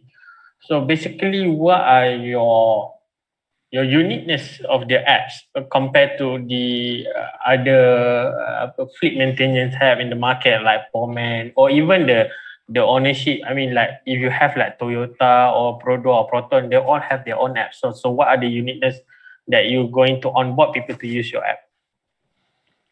For this one, thank you so much for the question. So what makes us unique is we will be collaborating with different workshops, but these workshops are not big companies. For big companies like Purdue or Toyota, it would be small workshops like the workshops on the roadside. So what makes us special is we wanted to make these workshops to be more technology advanced. So as mentioned just now, we wanted to give every driver a full car report. So it includes everything that a workshop owner need to know. For example, the past, what have you put inside, what engine oil have you put inside, and then which tire has broken before. So they have more insights on getting to know about this car, so they will know how to fix this car when the users send their car to the workshop. Okay, thank you. Thank you. Thank you. With that in mind, what do you think some objections from the workshop owners or participants might have? Sorry? What do you think some objections might be from some of the smaller shops as to why they wouldn't use Flashdash? From what I understand, is because they already have a loyal base of customers, so they might not want to use Flashdash. But we need to do our best to, because the technology is getting more and more advanced. So to make workshops more easy, to make workshops operate more easier, we need to give them this technology. So it gives them convenience and also more exposure to their customers. Good. Thanks for your answer. Thank you. Hi, thanks for the nice presentation. Just a follow-up question. Yes. Did you do a quick survey among some small workshops, and what was their actual response to this? To be honest, unfortunately, we didn't, because our first target market is actually towards the young drivers. After having this tech startup weekend, we had mentor sessions with our mentors, and we found out that our target market should be the workshops. But we will definitely do a survey to the workshops after this. Okay, that explains it. Thank you. In the first half of your presentation, I said I want the app, but in the second half, I said, hang on, you're not targeting me. Because is there enough time? Is there more time? Yeah, time's up. It's just ended now. Okay. All right. Thank you so much, Dash. We will leave your QR code for rating up for now for everyone. And we will be back with Team Gestalte.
Okay, Team Gestalte is ready for you and they're looking sharp. Let's take it away, Team Gestalte. Hello everyone, we are Gestalte. Oops, I'm lagging, unfortunately. Sorry, can we start? It's lagging on my part. Go ahead, we can hear you. All right. Yeah, I mean the slides are lagging. My bad, it's technical errors. Yeah, go ahead, don't worry. All right, cool. So, give me a second. All right. So, hello everyone. We are Gestalte. Now, the problem. Majority of artists and startups we find it difficult to thrive in the fashion industry, mainly due to the high cost in business and marketing and inefficient marketing strategy. Our solution is to create a three-way interactive platform in which we'll provide the consumers a highly personalized shopping experience while creating a bond between them and their favorite creator. Meanwhile, we also efficiently bring creators to our targeted market while growing alongside with other talented artists in the supporting art community. To validate our market, we sent out questionnaires to university students, and 16.9% of them were either startups or potential startups enthusiasts. And a further 65.7% of small-time brand owners were willing to partake in a community of like-minded talents. Furthermore, in regards to the consumers' targeted segment, we found that 40% of respondents, also university students, were willing to spend more to support their favorite creators. Here is our business model. Our main source of revenue, as you can see from the left, is a basic subscription plan and a premium subscription plan directed at creators, in which they will be able to access our basic features on the platform or the website. Secondly, we also do a commission at 6% for the sales they make. The advertisement revenue is a potential route, but it's too soon to discuss about it. And the cost is as follows. Right, so I'll take it from here. Thank you very much, Houghton. So in our industry, there are two notable competitors, which is Zalora and Pinterest. Next. So what makes Gestalte different? So as for the creator side of the point, we're having a co-owning with affordable subscription characteristic. So as an e-commerce platform, we are providing services such as payment, logistics, distribution, and with a highly customizable shop interface. So they can customize whatever they want. And we are a very community-focused company where we co-host events, streams with other platforms like Discord and Twitch to help the community, help the brand owner. And as for consumers, since e-commerce, there's so much product in the platform. So it's very hard, it's very troublesome for them to search for the product using so much time. Our platform having personalized shopping experience from top to bottom. Our algorithm will be able to recommend the brands. Next. So this is the platform demo. So we will be able to choosing this topic and will recommend brands and contents accordingly. Next. So our marketing plan will be using affiliate marketing and campaign and events for both consumers and creators. And subscription plans for creators, word of mouth marketing will be appealing more better for the consumers. Next.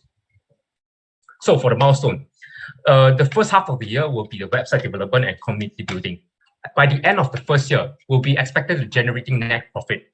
And by the second half of the year, we'll be achieving 20K to 30K of active users. And by the end of second year, we're having a return on investment of 30K. So all in all, these are Gestalte's idea. And thank you very much for listening. Thank you, Gestalte. Judges are have some questions ready for you.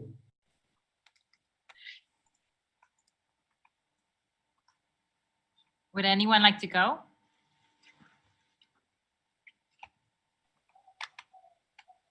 Okay, I can begin with maybe you want to clarify a little bit more about your business model.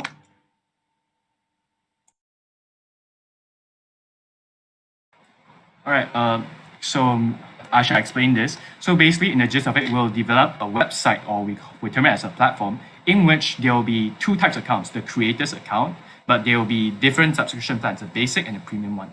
And the gist of it is the creators, they will be able to share their contents, post their products, and etc., or even like link to a social media page, whatever they like. And the key thing is distribute them like a storefront that's dedicated to them to sell their product. It's kind of like Lazada and Shopee, but we want to do it in a way that allows them for a higher degree of freedom. For example, they can change the colors, they can change specific plugins, and etc. And yeah. A little bit. So are you like a Shopify, or are you like the recent party post as the influencer application, or are you a store? A store, yeah. We primarily a store, e-commerce store. But then again, they will have it's kind of like the Lazada. If you look at the apps version on the right side, there's like this social tab or like social page in which they can share their contents and such. But all in all, they will have like distinctive categories actually shown in the demo, in which we'll like have shortcuts to their store page, which is located in our website. It's somewhere here. Yeah.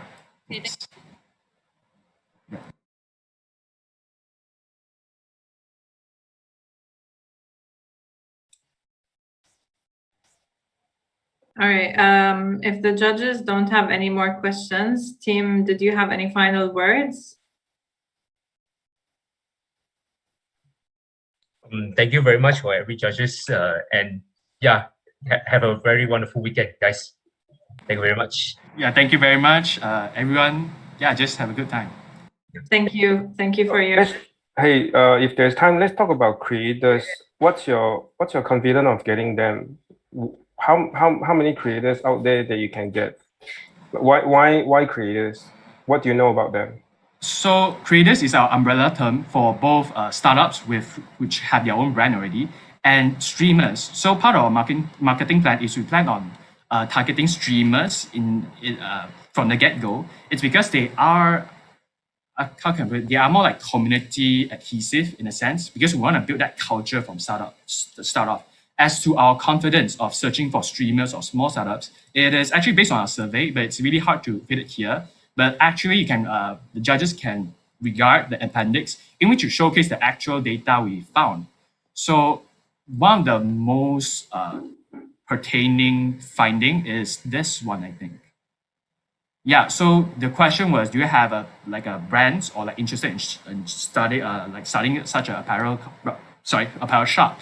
And you found that a whopping 16.9% are interested. And keep in mind, this is like a small sample in which we sampled from Taylor's, Inti, and Xiamen, primarily these three universities. So if we are expanding this upon just Semenanjung, Malaysia, I think it will be a lot larger and there is a market for it. Yeah, thanks. Thank you for that, team. We will be back with team synthesis, and for now you have the QR code. if you'd like to rate Team Gestalte and have them win the Popular Choice Award.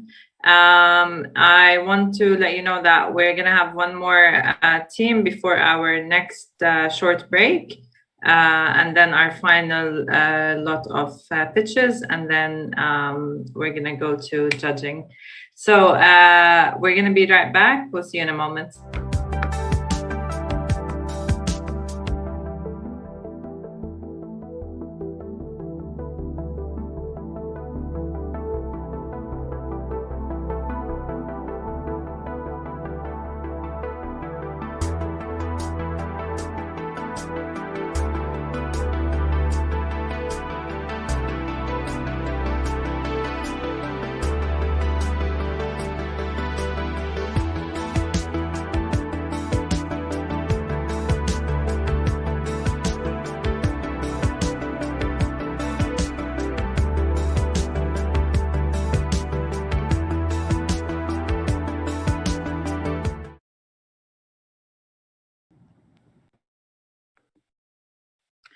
Team Synthesis is here to share with you what they've worked on the weekend. Let's make them feel welcome.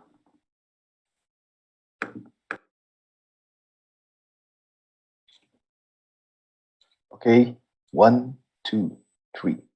Good afternoon, everyone. We are from Team Synthesis. The first thing I want to ask you is, have you ever had any difficulties on moving your belongings to your new home? Then let me introduce you to Moves. We had identified the problems movers had faced. There are limited time to pack to do their tight schedules, no vehicles to deliver the items, and several dusty items resulted from being left too long. For that, we Team Synthesis had come up with one special app consists of laundry service to wash off your clothes and shoes, helpers to help you pack to save your time, and provide the transportation you needed at any size of cargo delivered to your desired location. This is our product prototype. As you can see from the left, transportation provided based on their needs and location. And continue to the right, the additional services are helpers, laundry services, and additional insurance to ensure their peace of mind. You can choose the pickup time. So when the order received, the helper will be on the way to assist you so you can chat, call, and video call to ease the communication. And based on the statistics, 1.6% of population in Malaysia migrate every year. So there will be 518,400 individuals. And the average price for each transaction is 200 ringgit.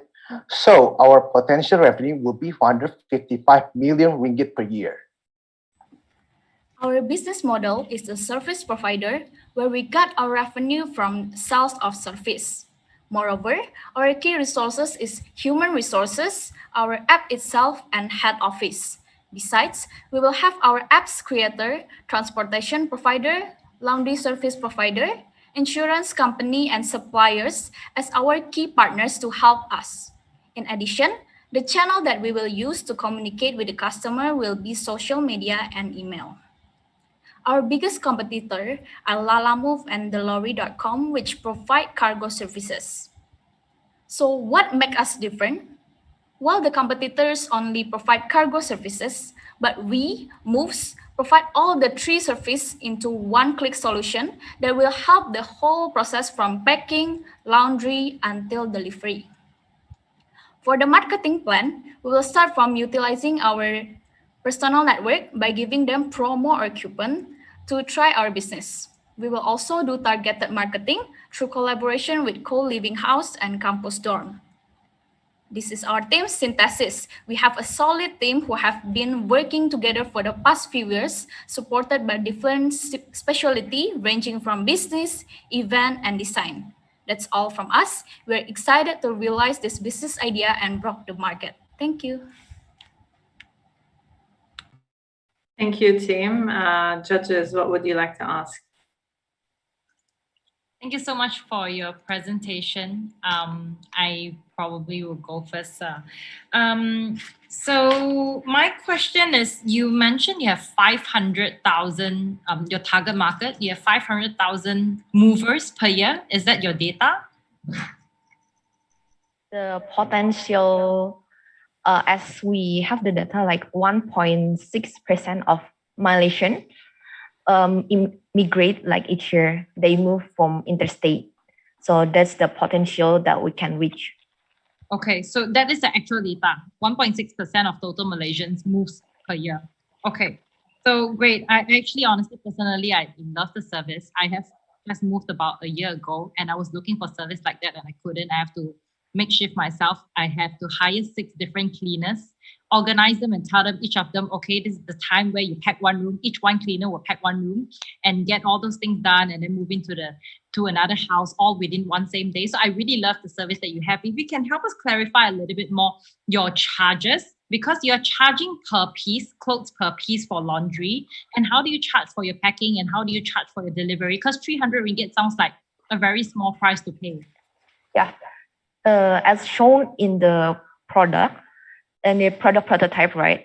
There's a helper. You can choose from 1 helper to 3 helpers. 1 helper is 100 ringgit, 2 helpers is 200, and for 3 is 250. So based on the laundry consists of shoes, blanket, and you can choose the code also. The last one is the insurance, based on the amount of the coverage you want.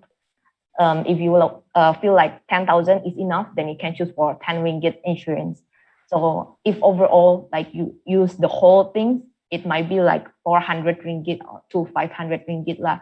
Actually, 300 is only the minimum, like only 1 helper, like the minimum clothes and so on. Yeah, we just count for the minimum. Yeah. Thank you. That's all from me. Thank you.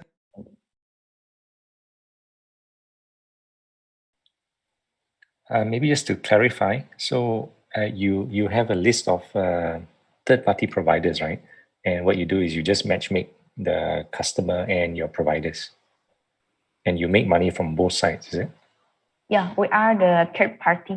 For the human resource itself, the helper, it's actually our own resource, but for the partner, it's only the laundry and the transportation, the vehicle. As the cargo is different car, right? When the box is much, then we need the lorry. So instead of buying the lorry, then we partnership with others. So based on the partnership, we will gain the commission. But for the human resource itself, yeah, the customer pay to us. Yeah. So there's 2 streams of revenue. Okay, thank you.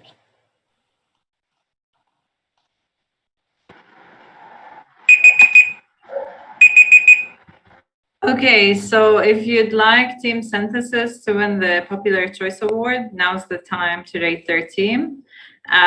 We are gonna have a short break from the pitches, and so we're gonna go into a lucky draw right now to give an opportunity to the judges to catch up on their judging forms. And for now, let's pull up the Wheel of Fortune again and pick 5 more winners. Winners will also win 5 Sugar Mommy vouchers, so a voucher each. And let's start with our first winner.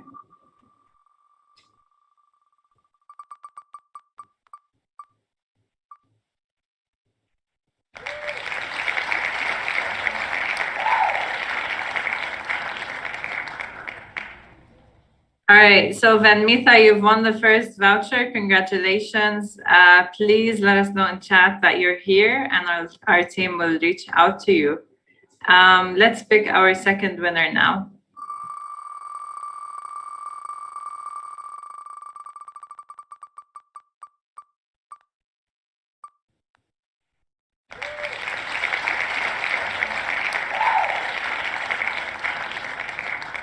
Okay, Bangwan C, congratulations. You've won our second voucher for Sugar Mommy. Let's hear from you in the chat box, please. Let's pick our third winner now.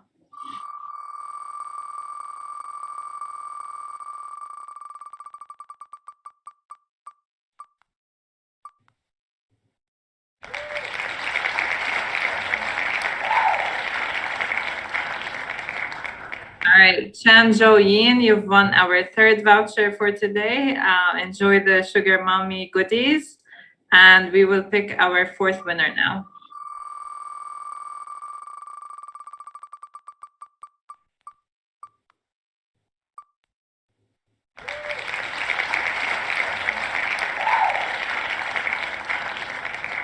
Okay, Charlotte is going to be our fourth winner.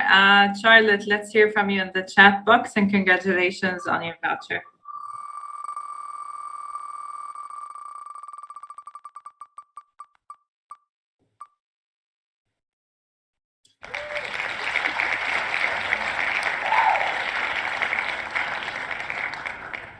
Lim Tian Hee, congratulations on the final Sugar Mommy voucher for the weekend.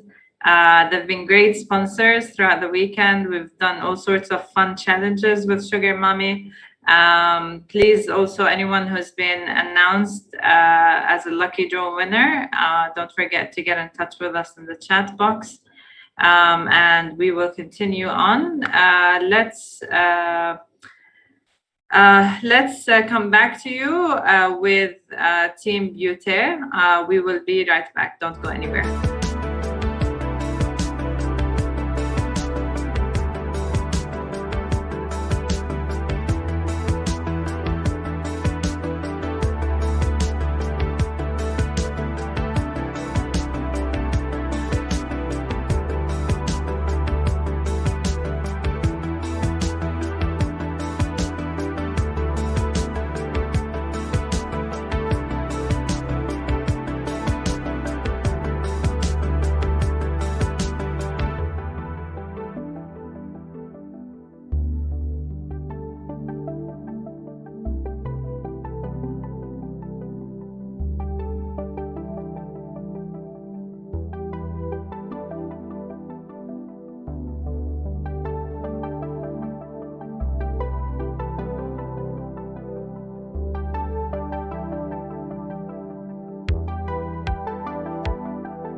Okay, not much longer to go now. We are down to our last 5 teams pitching tonight. Let's welcome Team Beauté.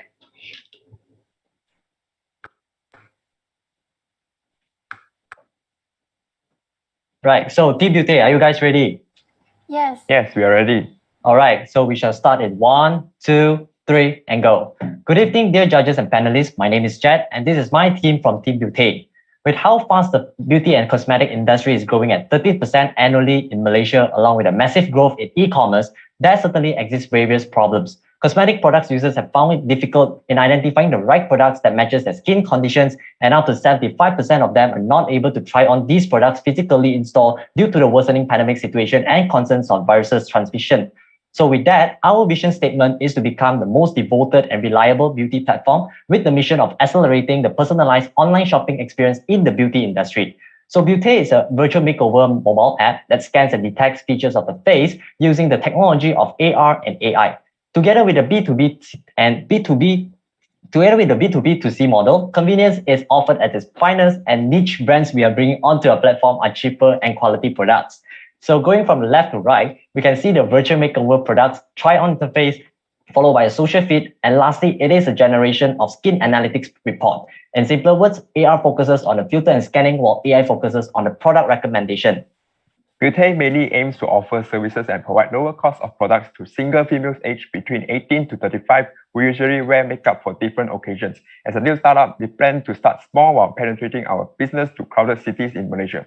Assuming Beauté only grabs 5% of the whole market and our targeted customers spends 10 ringgit on cosmetic products per month, we still manage to attain 1.9 million of total addressable market. The difference between us from other competitors is that Beauté emphasizes on giving personalized product recommendations based on users' input from daily activities in the app. This includes virtual consultation, skin analytics, virtual makeover, and many more. These are some of the marketing strategies that we will be applying to increase the app's exposure and brand awareness. Various refining and improvement on our app's technology will be done within 1 year.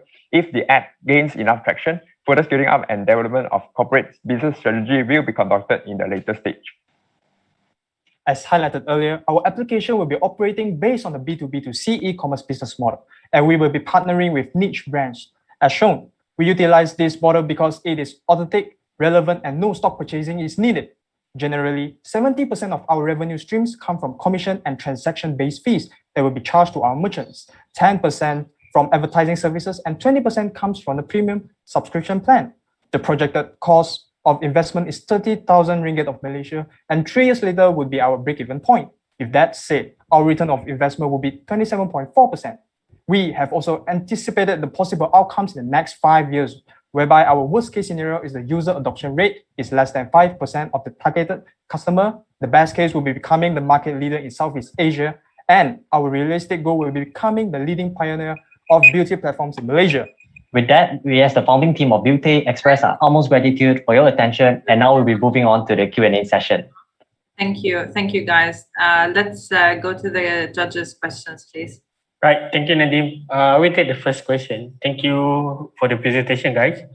Just want to understand and to make clarified, you guys are not producing another cosmetic, but you are partnering with the existing cosmetic producer in the market, correct? Yes, you are right. So your platform is to get, to understand the consumer, what are the suitable product that they can use. Yes, correct. How accurate is your result for each customer? Sorry, for accuracy means, do you mean on the recommendation? The product recommendation. All right. So far we have actually come up with a around approximately of 60% of accuracy. So because we are still in the midst of development, and we also have to look into the back end of the system and also the technology that we will be using. So we can't guarantee that it's 100% or even a 99% at the moment. Yeah. So right now it's 60. Yes, correct. It's approximately 60%.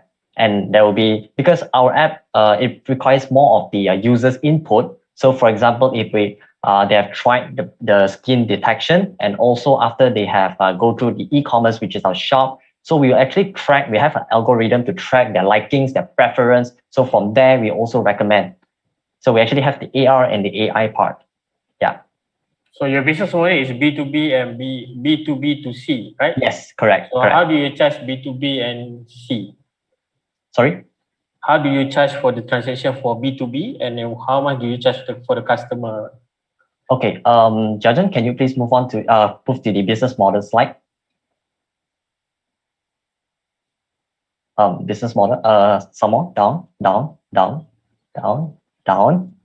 again. No, again, go down, go some more. The business model.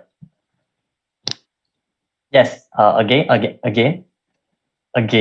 All right, so basically the business model, we have 3 types. Okay, the main one, e-commerce for the B2B, is that we actually charges the commission fees and also the transaction fees. Jajan, actually go some more.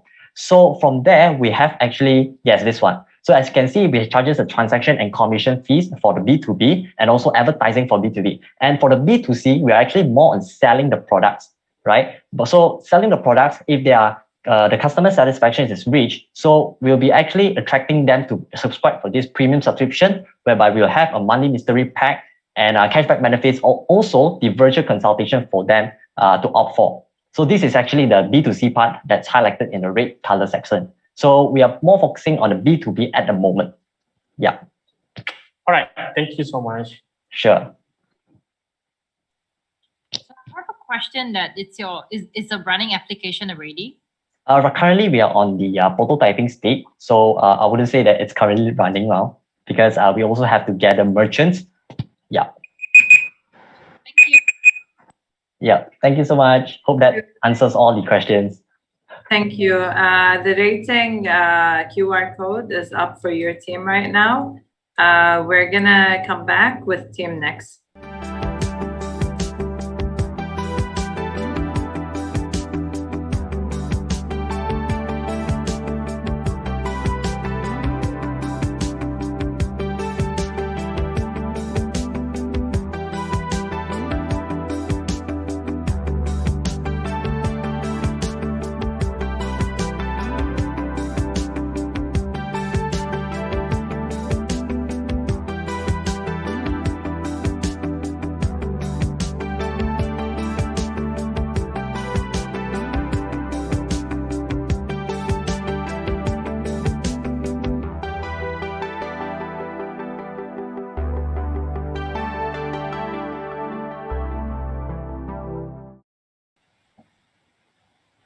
Okay, team next is here with you to share their product. So let's make them feel welcome.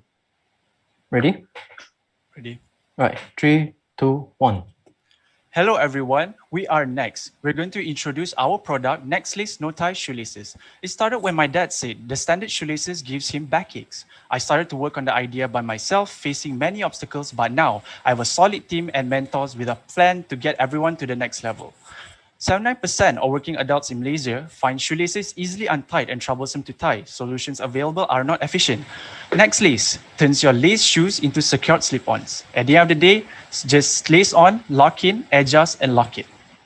In the past 2 years, we saw both of our MVPs, Nextlace 1.0 and 2.0 on Shopee. There have been many flaws in our MVP that have been improved in every version. In Nextlace 3.0, we're producing a more secured stopper invented by our engineers. Out of 540 sales on Shopee, we have 98% positive reviews. Now we have received requests to restock and have more color options. Also, we have also received offers from PenSport to put our product in their store. So how is our product different? We found flaws in our competitors that our product can capitalize on through its product USP, mainly having a secured stopper, after service experience, and multiple color options. Our target customer are working adults aged 25 to 50 with an active lifestyle living in KL and Selangor. Our primary personal Kari, aged 50, is a father of 3, and our secondary personal Wong, aged 25, with an active lifestyle. We also have future plans to target 2 untapped personas. So for our marketing plan, we will market with a minimal budget by running ads on Shopee, social media, and also approach offline distributors such as PenSport and Al-Iksan. The more budget, with the stronger influence and outreach we can get. This is our financial projection. Initial product, Nextlace 1.0, was sold way below market price, and due to supplier overcharge on the components, we incurred a loss margin of negative 58%. In Nextlace 2.0, the inventory sold out, and we managed to earn a profit margin of 73% with minimal use of Shopee ads. Currently, we are planning to mass produce Nextlace 3.0. Upon calculation, profit margin of 59% is generated at the initial production, and 71% profit margin beyond initial production. This is our market size. Our TAM is made up of the 15 million working adults in Malaysia. SAM 4.35 million are the working adults in states KL and Selangor. According to our Shopee conversion rate of 2%, our SOM ends up at 87,000 working adults with a revenue total of RM 3.3 million. This is our team. Stephanie is analytical and gives in-depth legal advice. Alex, an idealist, take care of accounts and financial projection. Jason, the founder, steers the vision and marketing planning. Me and Zach are in charge of innovation and mass production. Johnson, our mentor, gives us production advice. Thank you very much. Get to the next level with Nextlace.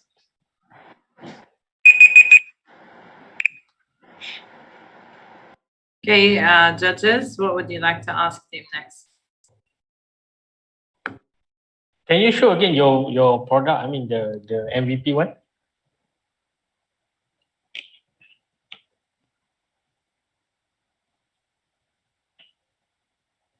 How do you come up with this idea?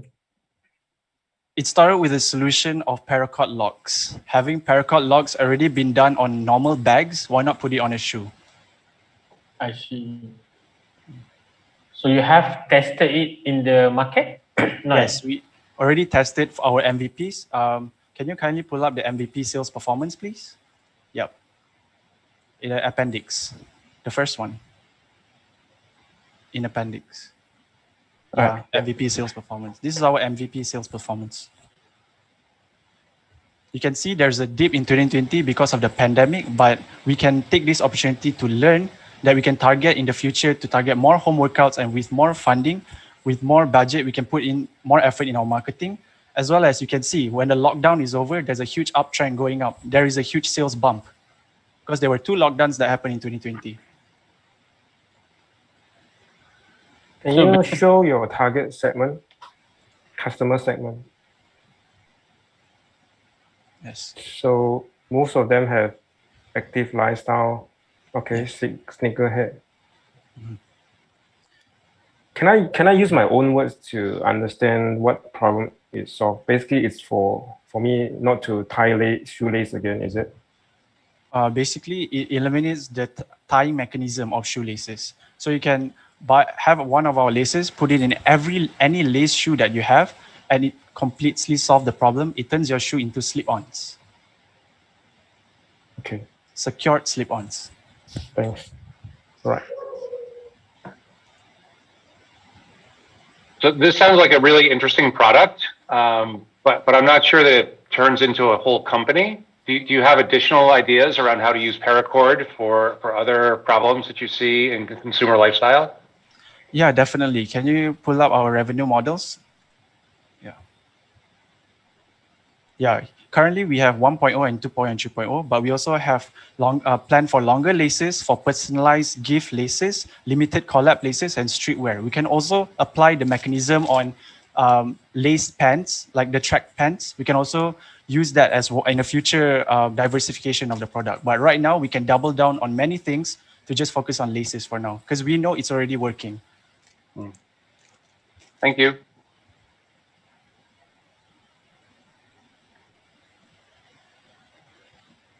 Thank you so much, Jizen, for a very wonderful and very clear presentation. I just want to tell you guys that I think you guys did a very good presentation. Job well done. So thank you. Thank you, everyone. Good job, guys. Great. Thank you, guys. Let's get the QR code for your team up for the audiences to vote.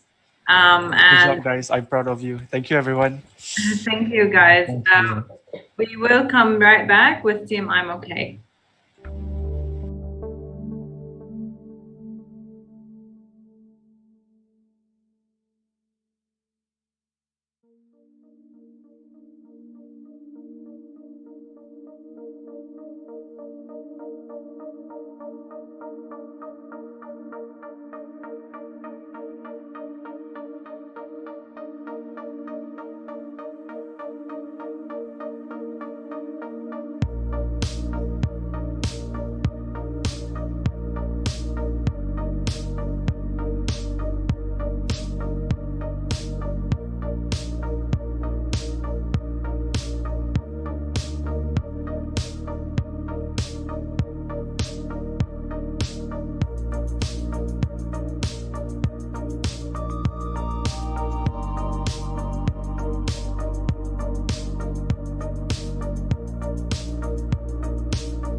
Okay, so next we've got Team i-AMOKAY ready for you. Let's take it away, Team i-AMOKAY.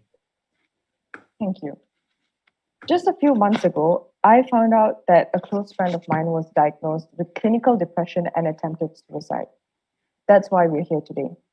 Good evening, esteemed judges and gracious audience. We are Team i-AMOKAY, and in the next 3 minutes, we're going to tell you how our project will change the mental health scene in Malaysia. Our collective mental health is in a dire state. In the first 5 months of 2021 alone, there had been a devastating loss of 468 lives. That's about 3 people per day committing suicide. This shows that the current solutions are not good enough. But don't take it from us. Allow the numbers to speak for themselves. From a survey we conducted, 86% of our 140 respondents have heard of mental health organizations such as Befrienders and Talian Kasih. However, 96% of them who needed help have never contacted these organizations. Here, we've discovered 2 prominent reasons why. First is the issues with the current solutions as seen here, such as high costs and inconvenience. And second is the trend of people being more focused on their own mental health. Our fresh insights show that 17 to 25-year-olds, especially in the Klang Valley region, want to work on their mental health but lack the resources to do so. Not only that, as firm believers that prevention is better than cure, we see that they need an accessible community of peers, not necessarily professionals, but people who would understand and empathize. Hence, introducing our solution of 3 main parts. I'm OK Mental Health Kids, the mobile app OK, and our virtual personality Olivia. Let's jump right into the details. Enabling the customers to take care of their own mental health is the core value brought by our kids. Each month will introduce unique themes with boxes featuring a mix of F&B items and interactive tools that range from wellness to arts and crafts. They could even opt to help their friends with our gift boxes.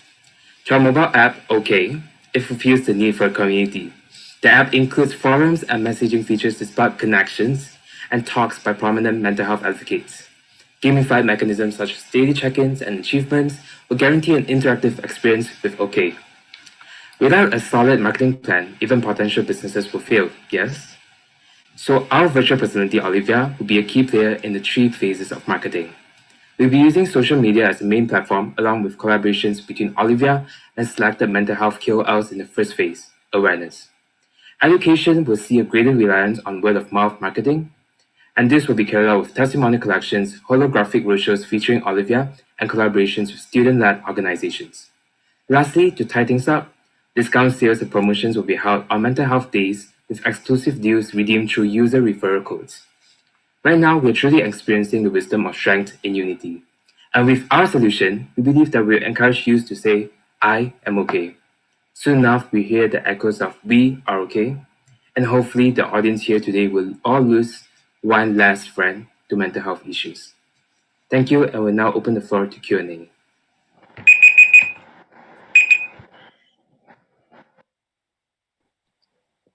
All right, judges, what would you ask? Thanks, Nadine. Yeah, guys, I just have one question, right? Because recently, by the way, it's a good presentation. I like because you have a unique or you address the current issue right now regarding the mental health issue, right? So it's gonna go to my question because nowadays a lot of people trying to do a mental health apps or mental health system. They're going to help kids or adults to overcome their mental health issue. But I'm a bit curious, how do you guys make sure that inside the apps, the info or the webinar that you're sharing, the info that you're sharing are curated by an expert? Because some of the apps in the market right now, some of them is just like a normal sharing, someone that share a code. So how do you verify? How do you find the information to address the issue? Anyone can answer that? Thank you so much for your question, Mr. Hisham. Perhaps I can attempt answering this question. So Yes. very obviously, we'll have moderators within our chat and forum sessions. However, for our seminars and our masterclass, that will be curated by creators specially selected from the board itself, which means us. And they will be having a talk live or podcast series with our virtual personality, which is Olivia. So yes, we do agree that there are certain risks when we introduce a community sense of mental health awareness. However, we believe that with the use of moderators and a close inspection of who we actually bring onto our seminars, we believe that we can definitely mitigate that risk. Hope that answers your question. Yeah. Do you guys have anyone that you want to partner in mind for that? Or is it a question? Perhaps I can add on. Yeah, we do have a few candidates in mind, which is the local psychiatry specialist, the Amir Siddiq, and also the Asman, which is the founder of Naluri, a digital healthcare community apps creator. Okay, I know Amir Siddiq, right? Okay, that's good. All right, thank you.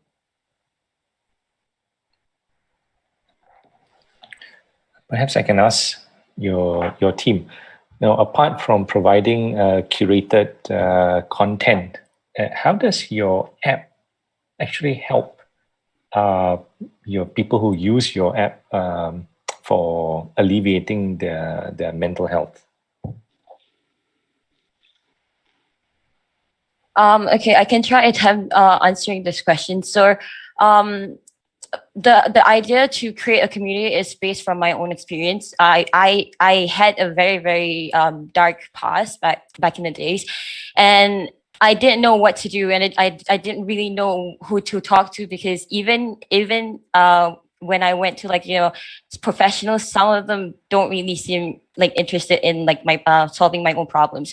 So this brought me to going through a lot of communities to like, you know, find people who I can actually talk to and find people who has had the same experience as I do to give me further advices to ensure that I can be better in terms of, in the sense of that. Because like in any, like in this world, like no man is an islander. Everybody needs some help from, you know, to make their life better. Okay, thank you.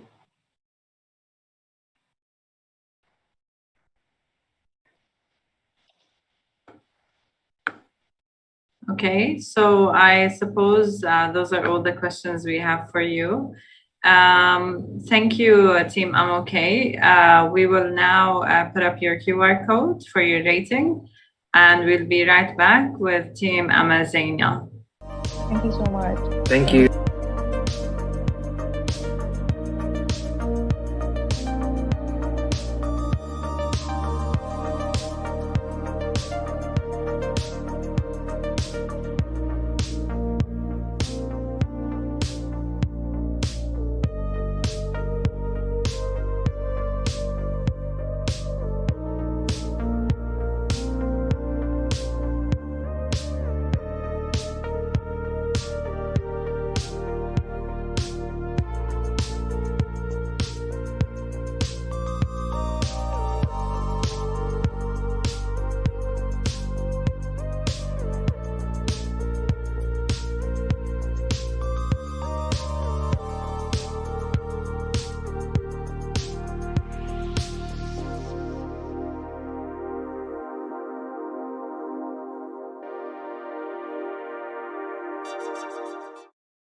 All right, everyone. Lucky second to last. Team AMAZAINA is here to share with you their work over the weekend. Hello, Nadine. Hello, everybody. We are Team AMAZAINA, and our initiative is Incentive. And first of all, I would like to make you guys imagine a scenario where you get rewarded for doing every single assignment, every single homework, every single quiz on time, and actually getting rewarded for it. Wouldn't that be a cool situation? So we did a market survey and we asked the same question from our consumers, and 87% agreed that it would really motivate them if they could get rewarded by the teacher if they completed one part of their homework or one quiz and do it well. And so we have come up with an app called Incentive, and this app is based around the idea of reward and punishment. And basically, this app looks to solve the problem of demotivation, because in lockdown, everybody has been very demotivated because of online classes. And we were so used to face-to-face classes as well. So, and secondly, it's very difficult for teachers to motivate students, especially online, because half of us have our cameras turned off and half of us are like lying on the bed and taking our classes. And so in this app, we have this teachers platform where the teacher could easily give the assignment to the student, and at the same time, they could add the marks. And when they do add the marks in the students' platform of the app, the students could see their pending apps and they could see the completed apps, where they could see the points that they achieved for each app. So these points are redeemable and they could use it to buy coupons, which will be from our sponsors. These coupons could be redeemable if the student watches a 5 to 20 seconds of advertisement. And this is how our business model is going to look like. The sponsors are going to use our app as a place to sell their product as an ad place, and we would give out the vouchers to students, and the brand exposure for sponsors will be provided by our app. And we'll have in-app productivity apps. So in the app, the student, when they get motivated and really hyped up, they can actually use these apps to deal with procrastination and all the other issues. But for this, I would love to show you guys the prototype. But for this, we have to develop the app, and we need around 250,000 ringgit to develop the app and to beta test it.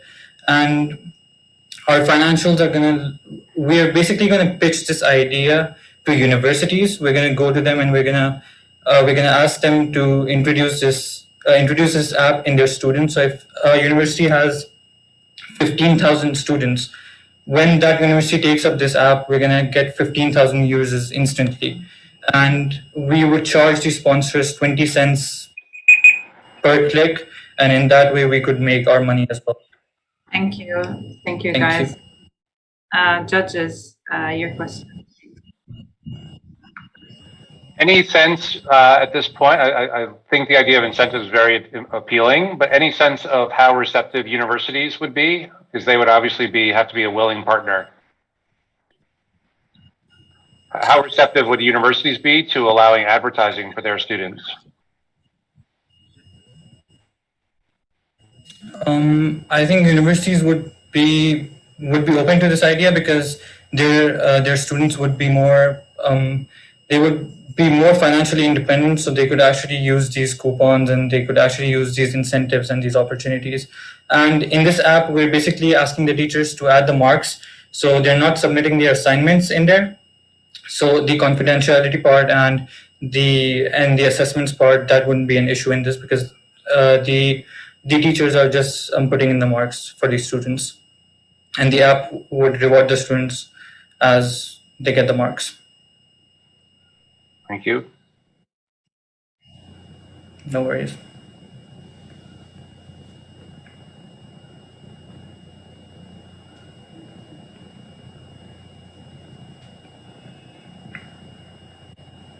What is the impact? What is the negative impact when students submit late? Does it impact the student? Does it impact the lecturer? Maybe I can answer this. Yeah. Okay, so actually what we mentioned before is like it's inspired by the operant conditioning where the rewards and punishment come. So actually when the students fail to submit, they will like deducted their marks. Then it will it not necessarily cause any negative impact, but just that they are they are much slower to gather the points to redeem their vouchers. So if let's say the students are very looking forward to redeem that vouchers, so they might miss out. No, I'm saying without the current situation when the student are slow in submitting the assignment and whatnot. What is the negative impact here? What is the negative impact? Can I go for this, Sanjay? Yes. The negative impact there is that there's going to be a buildup of their work. If they submit late, then eventually they'll have to submit at one point, right? So their work is just going to keep piling on, and they're going to keep procrastinating.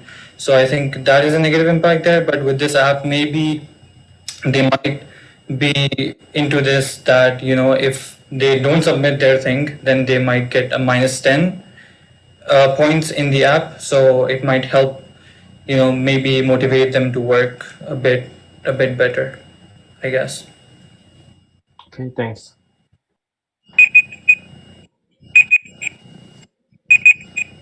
Okay, thank you, everyone.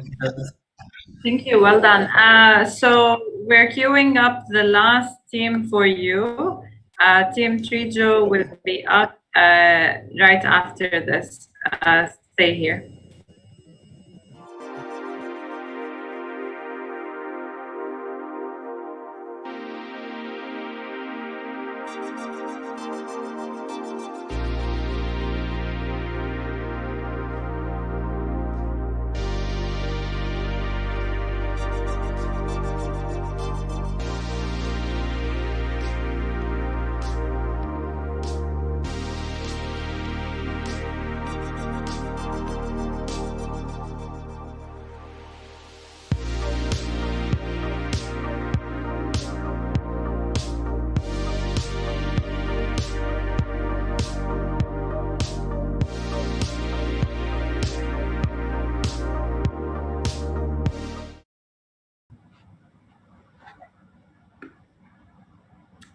All right, judges, I'm sure the teams have given you a lot to think about today. Here's one more. Team Trijou, take it away, please. Okay, go. Who loves to travel? I believe everyone here loves to travel, right? It's fun and adventurous, but sometimes it can be stressful, especially on planning part. Good evening, judges. My name is Michael Lee, and I'm the founder of Trijou. We already made a survey and it shows that more than 2 out of 3 respondents find it stressful to plan. 75% of the respondents find that it's inconvenient to use different apps to book hotels and tickets. And 98% of our survey shows that it's very crucial to preserve their trips for their memories.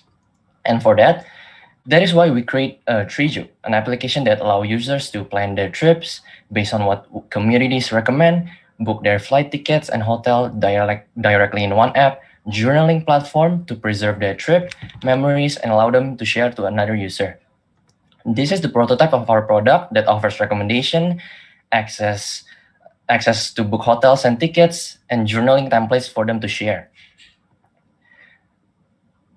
Our target market is a group age range from 18 to 30 who love to travel with low, medium budget that also understand the current technology. We plan to promote our apps through social media platform, and we want to reach travel influencers by giving them credit so it allows us to grow our engagement and activities inside our app. What makes us unique compared to another app? Trijou gives the benefit for those who love to plan their trip by giving them an efficient and effective platform. Plus, we preserve trip memories for someone to share it to the communities through journal. So how do we get the business running? How do we get the money? Trijou is a freemium model, so everyone can download our free app. So we can get the revenue from commission, booking tickets and hotel, advertisement, and premium user. Here's our roadmap. We have built our team and MVP, and the last Q3 of 2022, we're going to launch our app in iOS and Android.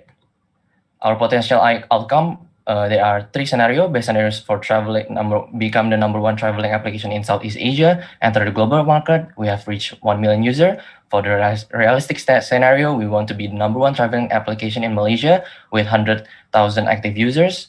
And for the worst scenario, we below 20,000 users and limited to only West Malaysia region. Okay, so meet the team. We have Regina Lynette as our co-founder, Naomi as our CMO, and Vanilla as our CTO.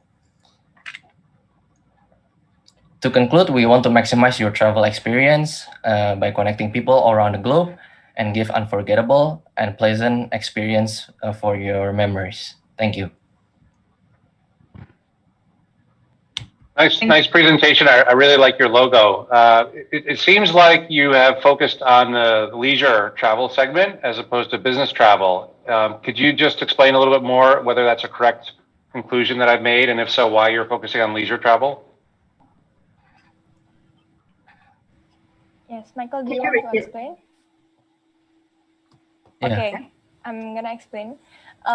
Trijou, yes, it is the specialty is for travel and leisure, but if you want to use it as your business, you can do it because it's a planner. It's where you can plan your trip. So, for example, if you have scheduled, so like maybe at this time you need to do this meeting and that meeting, you can do it by our app, by signing in and planning that kind of thing. Travel is just for the recommendations, tourist side and like that. You can see the list of places to go from our app. Thank you. Welcome. Hi guys. Sorry, I might miss out earlier, but what make you a bit different than the other competitor that are really established in the market? Regine, can you explain it again? Can you go back to the slide, Mike? The one that competitor advantages. Yes, so this is what makes our brand unique because Trijou gives the benefits for those who love to plan their trip by giving them an efficient and effective platform. And we preserve the memories as well by bringing the journaling, because not like the rest of the competitor don't have the journal access towards their application. Only our product that like offer the journaling plan. I want to add on. So our app also has the uniqueness where the user can plan and also book their trip, book their tickets and hotel at the same app. So they don't need to open 2 different apps to plan and book the tickets. Yes. But it's quite brave for you guys to plan or to come up with something like this with the current situation. Because I love to see a lot of apps in the market, especially for the tourism market. But now, due to the total lockdown, I don't think a lot of people can move around. So what are your plan or what are your strategy when all of these things been lifted up? I mean, the restriction have been taken out. So what are your plan to do the marketing part? Thank you for your question. So yeah, we know all the pandemic. We're doing strategy where we collect all the travelers, all the influencer to memorize their past trip, their previous trip, so they can write their own journal and share it to others. That's why we can collect and create bigger communities. So you don't have to plan for your next trip. You can also plan for your dream trip, or you can make a review of your past trip. So it's not gonna be always about your next trip. Right. Thank you, guys. Thank you very much. Okay, guys, that's a wrap for our pitches today. Now, what we're gonna do, we're gonna let the judges go off into a secret room and start their deliberations. In the meantime, we do have one last lucky draw for you. So this time around, we are drawing 5 winners for Common Ground Day Passes. So once again, Common Ground has been a fantastic sponsor, and they're Malaysia's largest co-working space. So if let's pull up the spinning wheel and see who are the final 5 winners of our lucky draw today. Okay, so that's come up now. The first winner is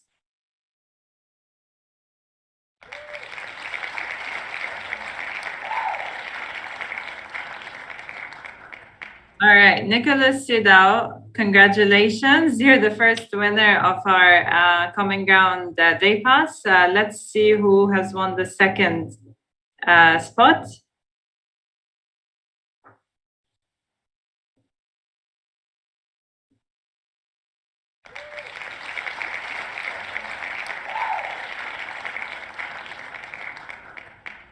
All right, Wong Puyi, congratulations. I hope I've pronounced your name correctly. You've won the second Common Ground voucher.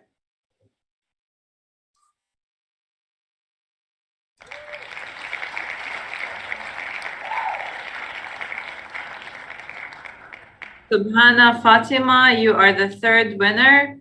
All the winners, please let us know in the chat box that you are here, and our team will reach out to you to organize the prizes. And now for the fourth winner, we've got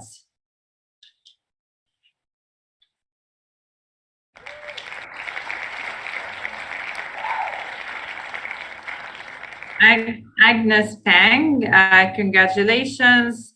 That's the fourth Common Ground voucher. Also, let us know in the chat box that you're here. And the final one goes to all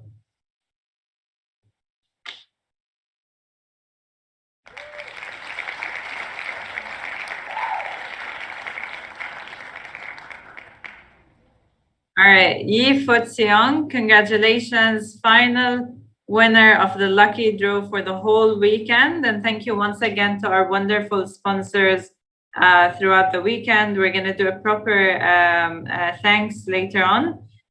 For now, what we'd like to do is we'd like to ask all the participants to jump back on Zoom and join us for the closing ceremony. So that's going to be in about 15 minutes once the judges have finished deliberation. Please, audiences, stay with us on YouTube. However, participants jump back on Zoom. We'd like to leave you with some performances our organizing team has lined up for you.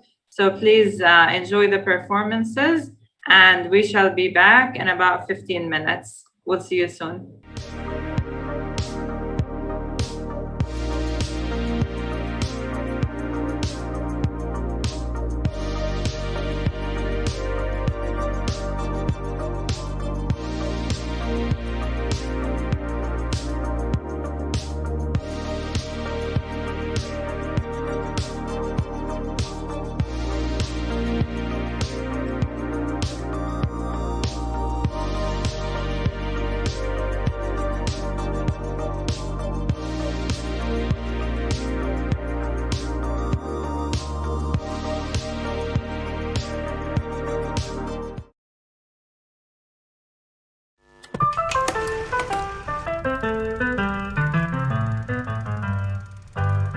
Hey kid, are you bored? Wish you had something to do after finals? Well then, why don't you sign up for Techstars Startup Weekend? Techstar? What? Techstars Startup Weekend is a 54-hour online event where undergraduate students of Taylor's University will learn what it means to be an entrepreneur. Ever had a brilliant idea for your own product or company? Then join us and be able to pitch your ideas to real-life investors for a chance to win a grant worth up to 80,000 ringgit. You form a team of 3 to 6 members and build up your product idea, prototype and final pitch presentation with the help of experienced mentors. A team of 3 to 6 members. Can I call my friends from other universities? Yes, you can. In fact, you can call your friends from Taylor's College or other colleges as well. Just as long as there is at least one Taylor's University undergraduate or bachelor degree student in the team and all other members are at an undergraduate level or lower. Still not sure about whether you should join Techstars Startup Weekend? Then just listen to what our old certified customers have to say. Before joining Techstars Startup Weekend, I had no goal at all. I was always feeling down and had nowhere to go. But now, after winning Techstars Startup Weekend, I managed to put the product on the market and I'm now the owner of my own brand. When I came across Techstars Startup Weekend, there was sibei no like what I go to also no like. Then I joined Techstars Startup Weekend and pitched my idea of a light bulb. I tell you, I show you my light bulb. My light bulb is really very bright. And then now, because of me, everyone got light and see. There you have it, folks. Sign up for Techstars Startup Weekend and you could be the creator of the next big thing. This event sounds amazing. I'm going to sign up for it now. That's great. So what are all of you entrepreneurs waiting for? Register for Techstars Startup Weekend today.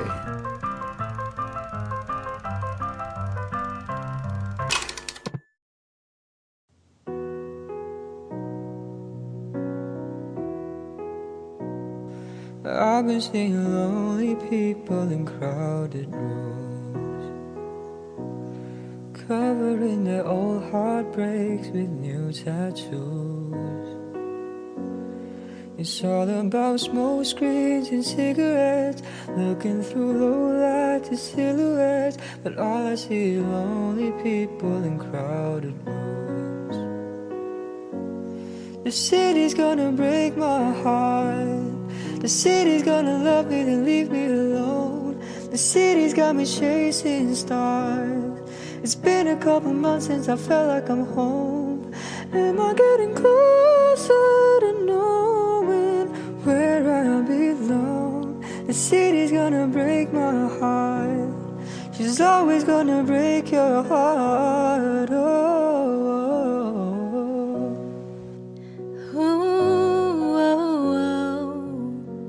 Monday through Friday, I don't do so well. I wanna call you, but I stop myself. And you're the only one I wanna run to. Yeah, 'cause I've been drinking lately, so I forget, wondering what this place will give me next. All I see are lonely people with broken hearts. Yeah, the city's gonna break my heart. The city's gonna love me and leave me alone. The city's got me chasing stars. It's been a couple months since I felt like I'm home. And I'm getting closer to knowing where I belong. The city's gonna break my heart.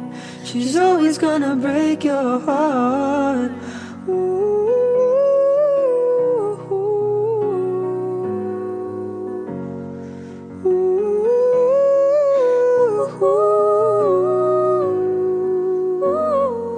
She got a hold on me. I got a hold on you. She got me wrapped around her finger. Yeah. She got a hold on me. I got a hold on you. She got me wrapped around her finger. Oh, the city's gonna break my heart. The city's gonna love me and leave me alone. The city's got me chasing stars. It's been a couple months since I felt like I'm home.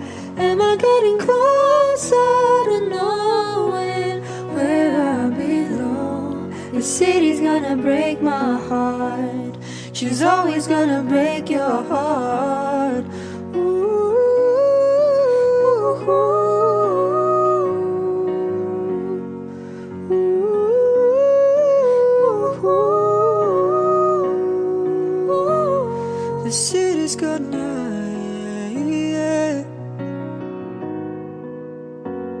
She's always gonna break your heart.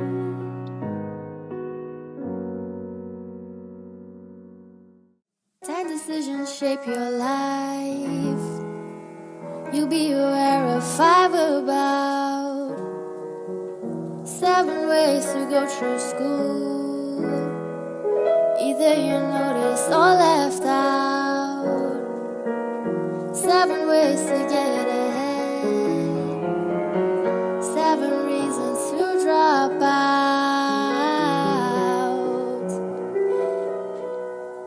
When I said I can see me in your eyes, and you said I can see you in my bed. That's not just friendship, that's romance too.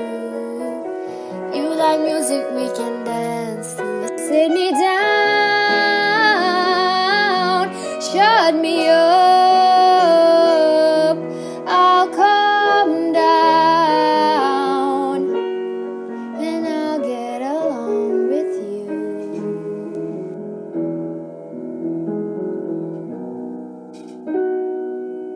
There's a time when we all fail.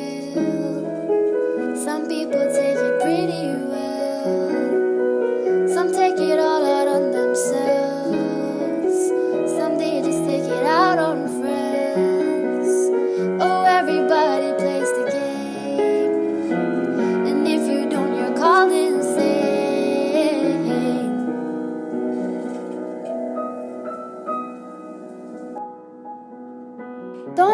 Don't, it's not safe no more. I've got to see you one more time. Soon you were born in 1984. Sit me down, shut me up, I'll calm down, and I'll get along with you.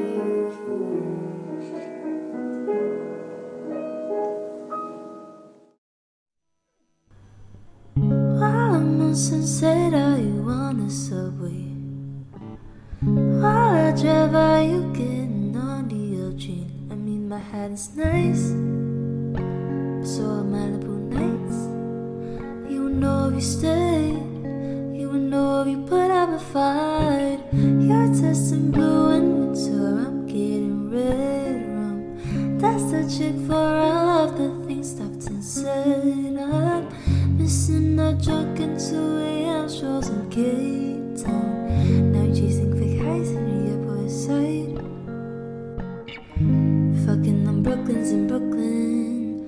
Your Chelsea's in Chelsea. Hope that eases the pain. So remember to miss me. And you sold your car. Now you're out for miles. That you feel now. Cross house and my mind are shaky, so please hold on tight. All my demons run wild. All my demons have your smile. In the city of angels. In the city of angels. Hope New York holds you. Hope it holds you like I do. All my demons stay faithful. In the city of angels. Summer's ending now and the nights are cooling down. Remember last winter we would drive around Silver Lake, Hollywood. Pretty little white lights coming good. Thought this was love, I was misunderstood. Feeling low on the low. Driving to no hope. If I'm honest, I call. But I'm trying to let go. And I hope you're happy. Living life in taxis. But you always have me. You'll always have me. All my demons run wild. All my demons have your smile. In the city of angels. In the city of angels. Hope New York holds.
underestimate my way already. Correct. It's the only car that I'm proud of driving, to be honest. It's so comfortable, easy to park as well, you know? Yeah. Actually, yeah. I hate the part where it's come to double park lah. Okay, to be honest, I also will double park. When it's come to me, okay, I feel like, okay, I can double park, but no parking. When I'm in front the double park, I go, oh, this fella cannot even find a parking. Why you have to double park? Stupid fella. I go back. But then if we double park, it's different.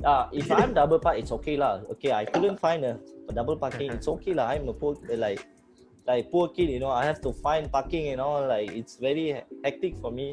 So let's just like double park and chow one. and then the chain continues, you know. I mean, I don't mind that person double park if it's for a while. But sometimes they park and they go to restaurant, makan, lepak for hours, you know, and then you kind of Shahrul, that's us. That's not me. Okay. You keep horn the car, then no one is going. Oh, exactly. You know, that's the worst part. You know, sometimes I got see some people. Right? They Frank last time, right? Like, which is Joji. He used to do like a lot of weird stuff, man. So, yeah. But to be fair, I give like a lot of respect to Joji, just because like, I don't think doing those stuff right was his idea to fame. It was just his idea to survive, you know. Mm-hmm. So it was, and like to sacrifice your whole like pride to that kind of point, right? Was like, to me, it's like, it's quite like respectable, because I could never do that, you know. I'm sure you could if you tried. You just want to see me, right? You vomit cake or something.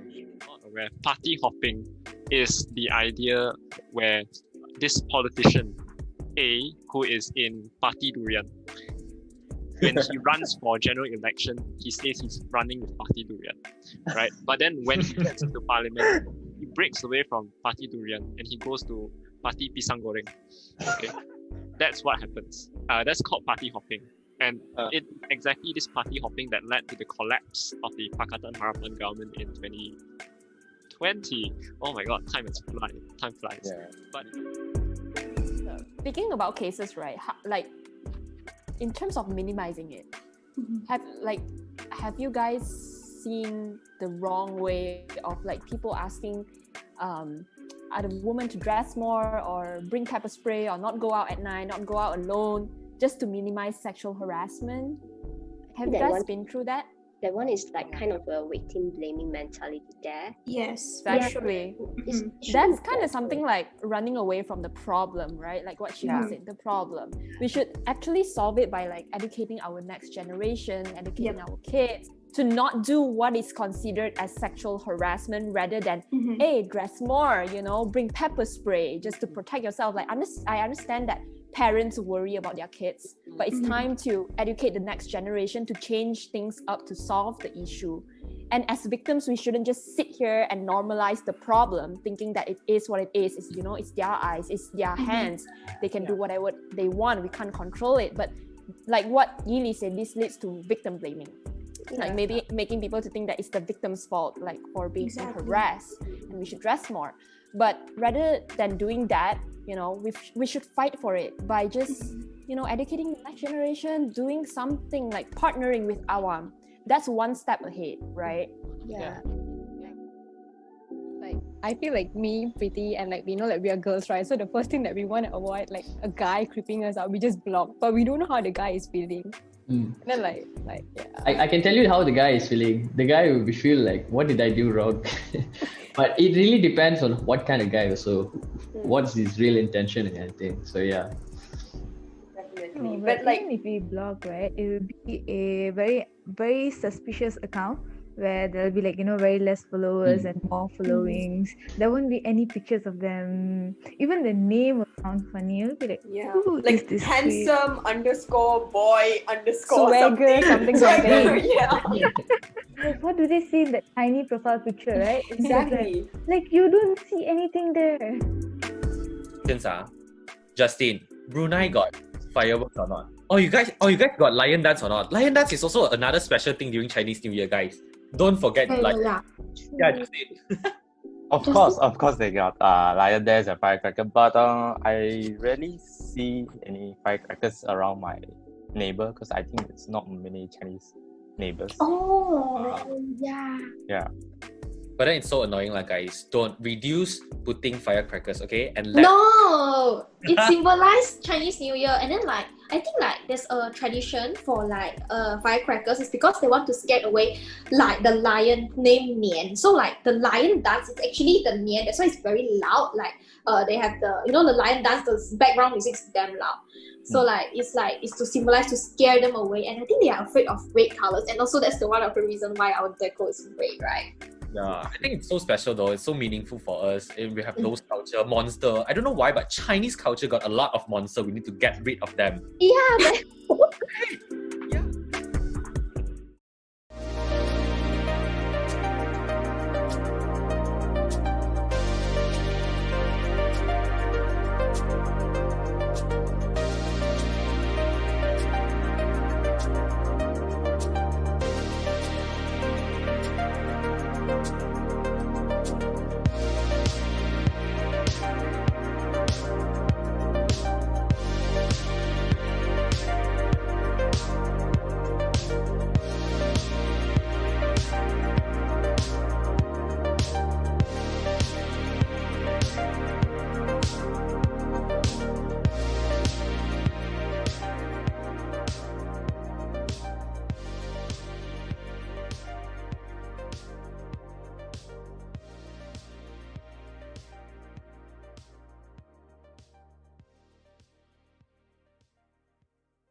Okay, everyone. So that was all. 18 amazing teams worked over 54 hours, very little sleep, some level of food. However, they are now on the other side of it and they've all pushed themselves past their comfort zones, admittedly, throughout the weekend. And so I'm really proud of all the teams and what they've been able to achieve. The judges did have a bit of a tough time deciding just because the competition was very close. However, as I said, we do have 10 winning teams, so your chances are pretty good. Now, teams are with us back on Zoom, so there's a reason we brought you back here. I hope you've got your cameras on and you're ready to share. I would like to maybe hear from a couple of the teams. I know this is a new experience for many of our participants. We did a quick survey on Friday, and the vast majority said this was the first startup event altogether that they've been to. And so who would like to share with us what have you actually learned this week, and what was the most insightful thing, or what was the most fun thing you've done this weekend? Can I go first? Absolutely, go ahead, Mira. All right. I think I've benefited a lot from this particular event because, like, even as an international business student, in my university, we don't really have like events like this to actually help nurture our soft skills, and even to, like, you know, to have the opportunity to like network with a lot of like professionals and a lot of people who are really good at their working fields. I feel it is actually a great opportunity for everybody, and I'm actually grateful that I could be a part of this. Awesome, thank you for sharing, Mira. Would anyone else like to share? Can I share? Yes, go ahead, Scott. Well, I learned to identify my personal worth as, because I am a performing arts student, right? And usually everyone thinks that performing arts is usually limited to the drama industry only. Either you're an actor, presenter, not really starting a business. So I felt like through this startup, it taught me that what I did, what I do, and what I've learned can actually like help me achieve my dreams of starting a startup, and I can actually contribute to my team. So that was very nice. Thank you. You know, that's wonderful to hear, Scott. And you know, through the tough times the world is going in right now, a lot of us might reflect negatively on ourselves just because perhaps we're unemployed, or perhaps we're struggling to find our way through. But I really do hope that a weekend like this has shown you that you have the keys to go forward and to create value for yourself and for your community, and that you're able to do that with, you know, relatively little means. You know, all we've had was our laptops throughout the weekend and our connections, which we're going to have well past the weekend. And so I hope that this stays with you guys, and you're able to look back at any point and go like, you know what, I've achieved a lot that weekend. I'm sure I can put my mind to it and achieve a lot again when I have an idea. So any last thoughts? Would anyone else like to share anything? I'd like to go. Yes, please, Hasif, go ahead. First of all, I'd like to thank everybody who organized this event. It was amazing for all of us. So these past few months have been hard for all of us, especially you know, if you're in Malaysia. It's been really, really tough. And for myself, I personally tried to stay away from, I guess, extracurricular activities such as this, just because I was insecure about, like, you know, myself. And the moment I stepped into this event, I learned so much about myself. And I can't say this many times, but I was really proud of myself, as well as my whole team and everyone else who also participated in this group. And you know, it's such a great feeling to know that I've achieved something. Like, even if I don't end up winning today, this whole thing, I'll never regret it. Hasif, thank you so much for sharing that. That's such a good feeling for us as well to be able to, have given you that experience. And on that point, actually, we do have a whole lot of people to thank for this. So let's start with our superstars. This is the organizing team and the event crew. Man, this team is organized. They know what they're doing. Alicia headed up this whole event. She was the project manager. Alicia, I think, will have no trouble whatsoever getting hired as soon as she's on the market. She's a total boss. She ran this thing down to the T. Well done to Alicia and to the team. All of you have been fantastic. The crew, you can't imagine how much of an operation this was to lead, almost 100 people throughout the weekend online, and to get everyone to come on time, to be excited, to be engaged, and to stick around for the whole weekend. I mean, it is truly a challenge, and you guys have excelled. So thank you so much. I've had a wonderful experience working with you guys. And so this is the first huge thank you to our organizing team and our event crew. And our Zoom chat is flooding with love messages and thanks to the team. We're gonna keep it coming, guys. Towards the end, we'll get you to unmute and share some of the love out loud, okay? Second is mentors. Mentors. They sacrificed their weekend and they came and spent many hours with us. Many of them even stuck around past the time they originally committed to, just because the team was like, please, one more question, please, one more session, and so on and so forth. They really wanted the teams to do their best, and they really wanted to help them.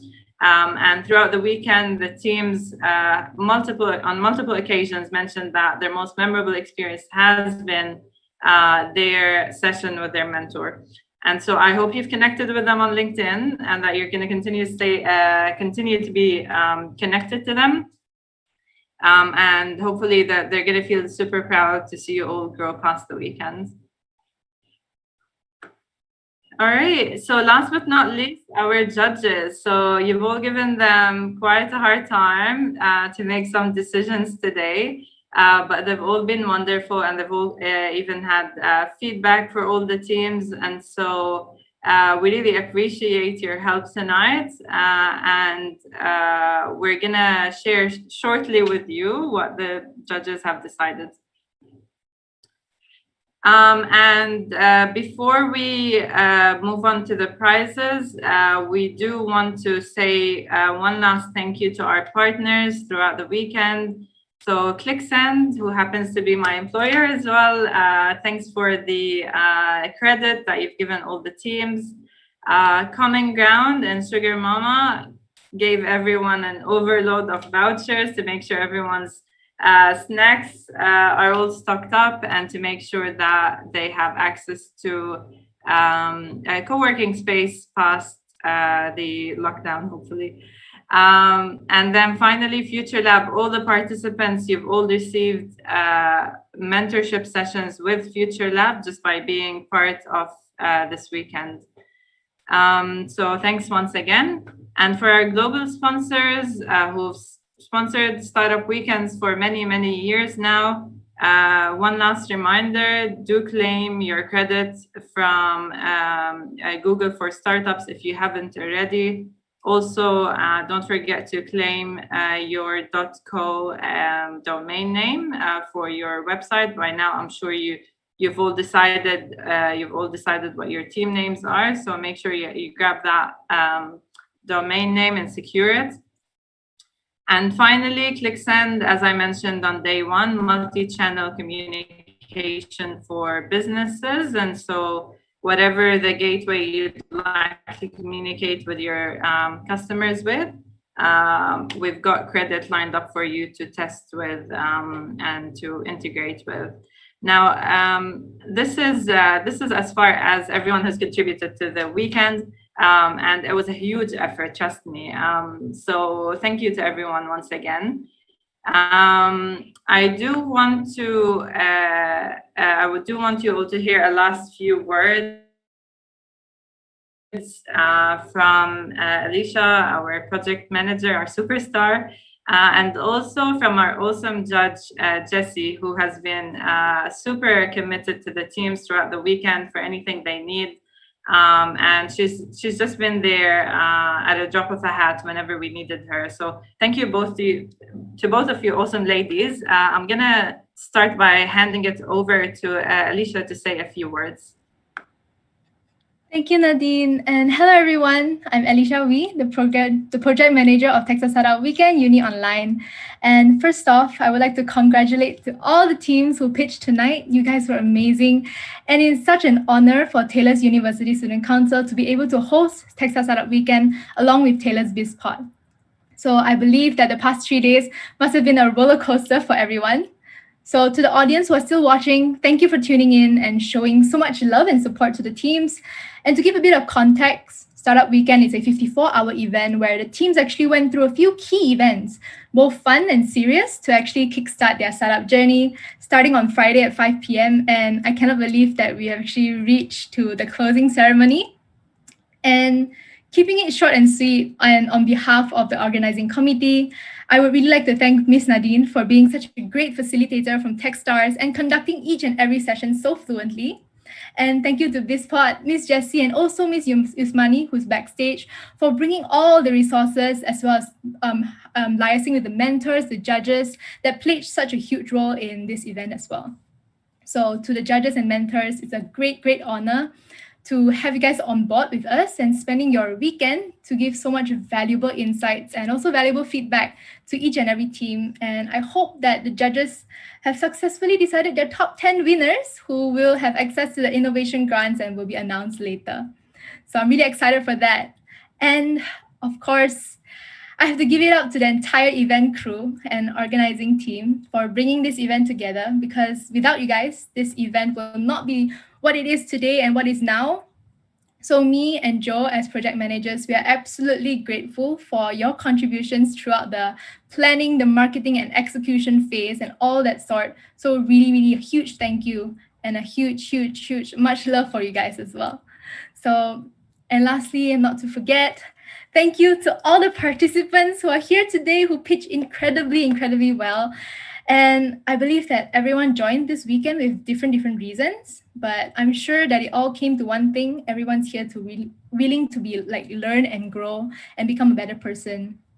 So I believe that throughout the 3 days, there were sure ups and downs, which I heard from the check-ins and check-outs as well. Sleepless nights, and of course, a lot of challenges that pushes you guys to think and also leave no assumptions for your business idea.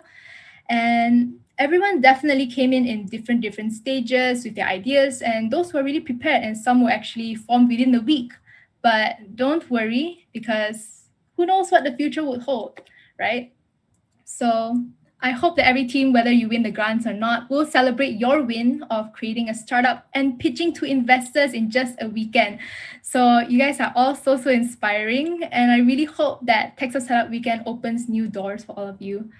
And we hope, as the entire event crew, we hope you enjoyed the entire weekend and got to take away a once in a lifetime experience, as well as knowledge that will bring you and your startup to a much higher level. All in all, Techstars Startup Weekend has been an amazing journey with all of you, and we couldn't have done it without any one of you here. So thank you, and I'll pass it back to Nadine. Awesome. Thank you so much, Alicia. Everyone's loved hearing from you. You can tell from the chat. Thank you so much for that. Jessie, would you like to share some words? Yeah. Hi, everyone.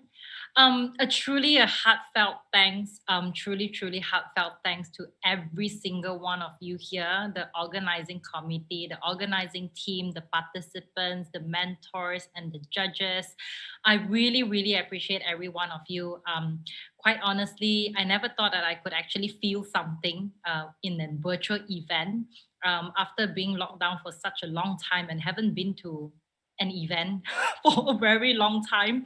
And it's a very pleasant experience for me. And it's also very pleasant to hear from the participants' feedback as well, that it's kind of a bit of a good experience for them. Maybe some of you experienced life-changing experience due to this weekend as well. I really, really, truly thank every single one of you for being such a good sport, for being such amazing people, for being such amazing human being that is, you know, existing for the good cause on earth. And really thank you for being part of Techstars Startup Weekend. Thank you so much, Nadine. Really, really happy to have you here. Without you, this is not going to go well. So that is pretty much all I would like to share. And to all the amazing participants, even though you may or may not win the grant, or you may or may not be the top 10 winner, but you will always still win something. What you actually truly win is also a lot of knowledge and also new skill sets that you can bank into your experience. I hope with this experience, you are able to bring this forward and do even better. So it doesn't matter whether you are the winner today or not, because every day there will be some winner, right? You may lose today, you may win tomorrow, you may win today, and you may lose 10 years later. So it's always, life is a journey. There's ups and downs, there's good days, there's bad days, and just be okay with not being okay.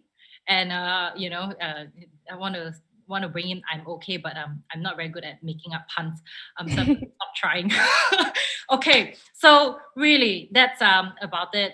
Really, truly heartfelt thanks to every single one of you, including the viewers that have joined us. Thank you so much, everyone. Thank you, Jessie. That's wonderful. Once again, really appreciate you and your time. Now we're getting to the exciting part. So I'm sure you all want to know what the results from the judging are. I do have a favor to ask you all. So I'd like you to switch on your cameras.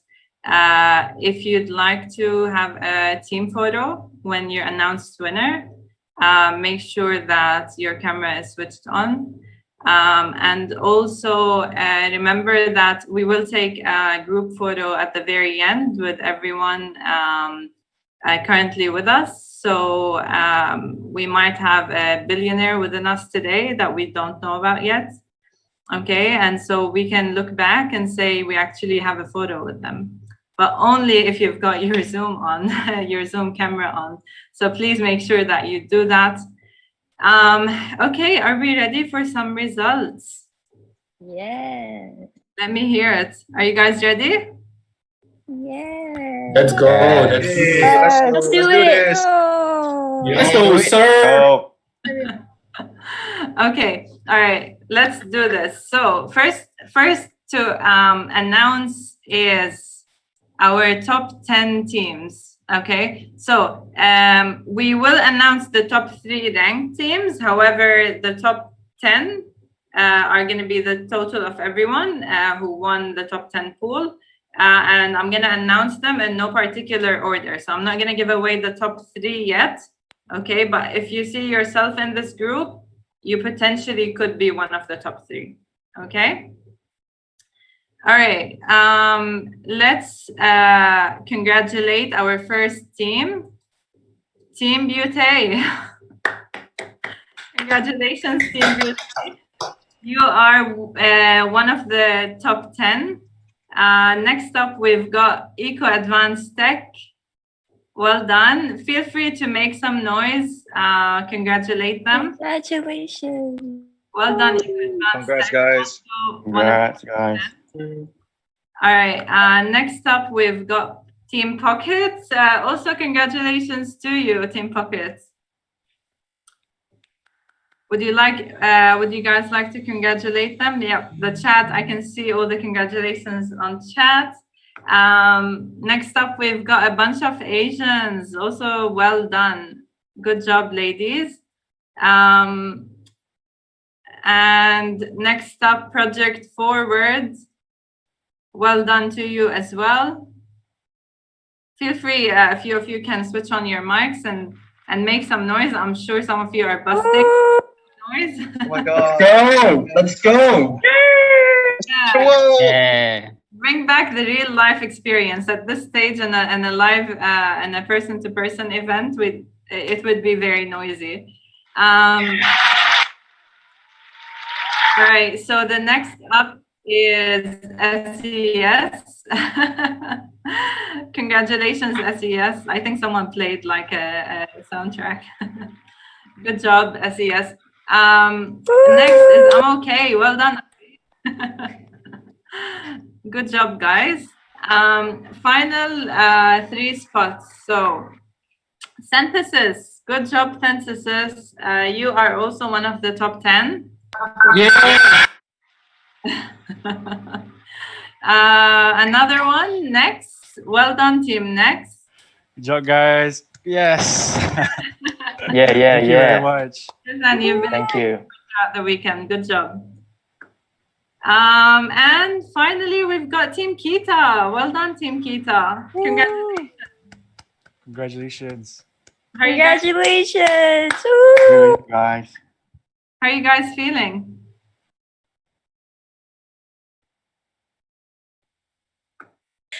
Tom. Awesome. I feel like I get the office for 2 years for free. Finally. You get the office? What 2 do you years mean? for free Yeah, to yeah. work on my project. That's the price for top 10. And that's all the thing I need. Wonderful, wonderful. And we're so glad that the prizes are geared towards that to propel your startup forward beyond the weekend. And so, you've been chosen because, today your pitch, and your work checked the boxes and the criteria that we had. It was a tough choice. So the teams that didn't make it, I tell you what, it was a thin margin. And I'm sure it was a great learning experience for you. And I hope that, you will come back and learn more and grow more and try again. I think that you're all keen to find out now who has won the top 3. Right? Okay, so for top 3, we're gonna go from 3rd place up to 1st place. So for 3rd place, we have, are you guys ready to make some noise for our 3rd place team? Yeah. Woohoo! All right, Let's go. Let's go. All right, so in 3rd place, congratulations, a bunch of Asians. Woo! Congratulations. Great team name as well. Well done. All right, awesome. And you guys ready to make some more noise for our team in 2nd place?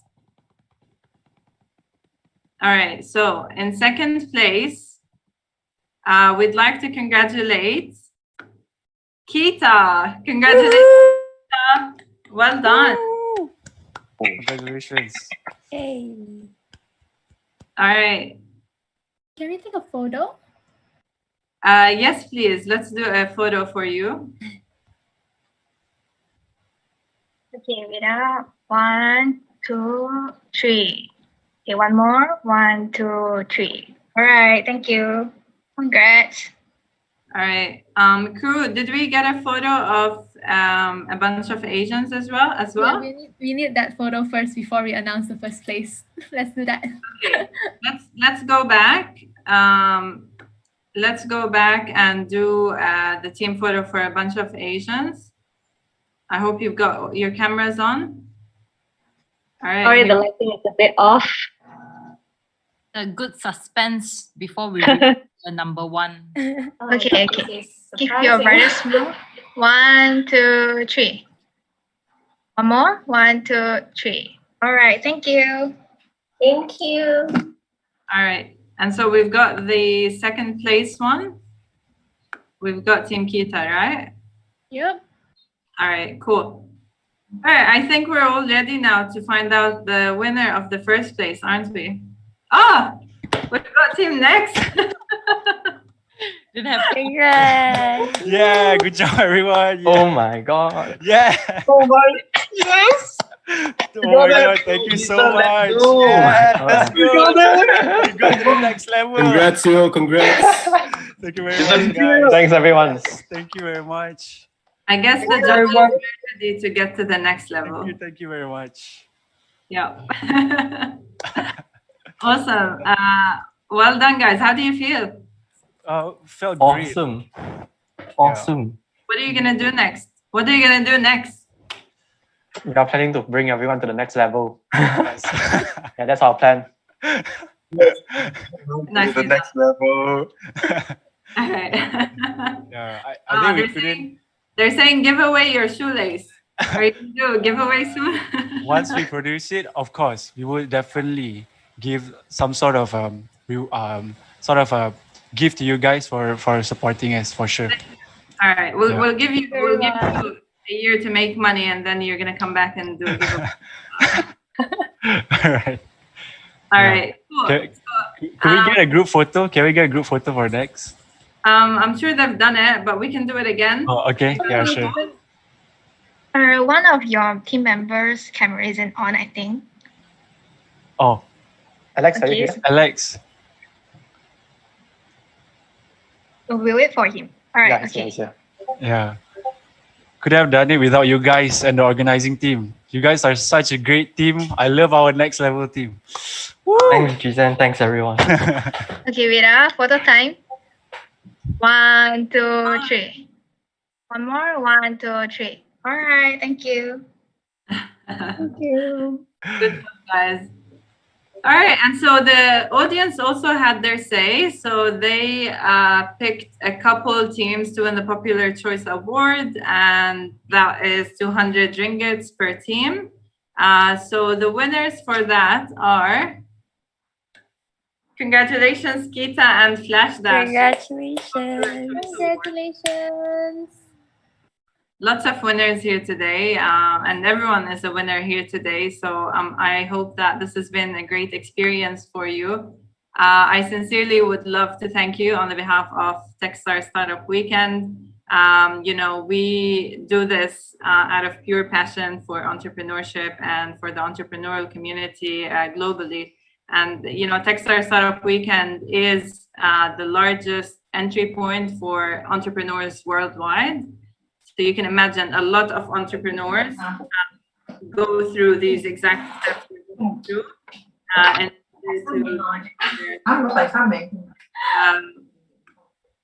Let me just mute, please. Mute the rest of the, yep, perfect. So I was just explaining to you that Techstars Startup Weekend is the largest entry point worldwide. And so you're taking a path that's well taken among entrepreneurs before they reach their success.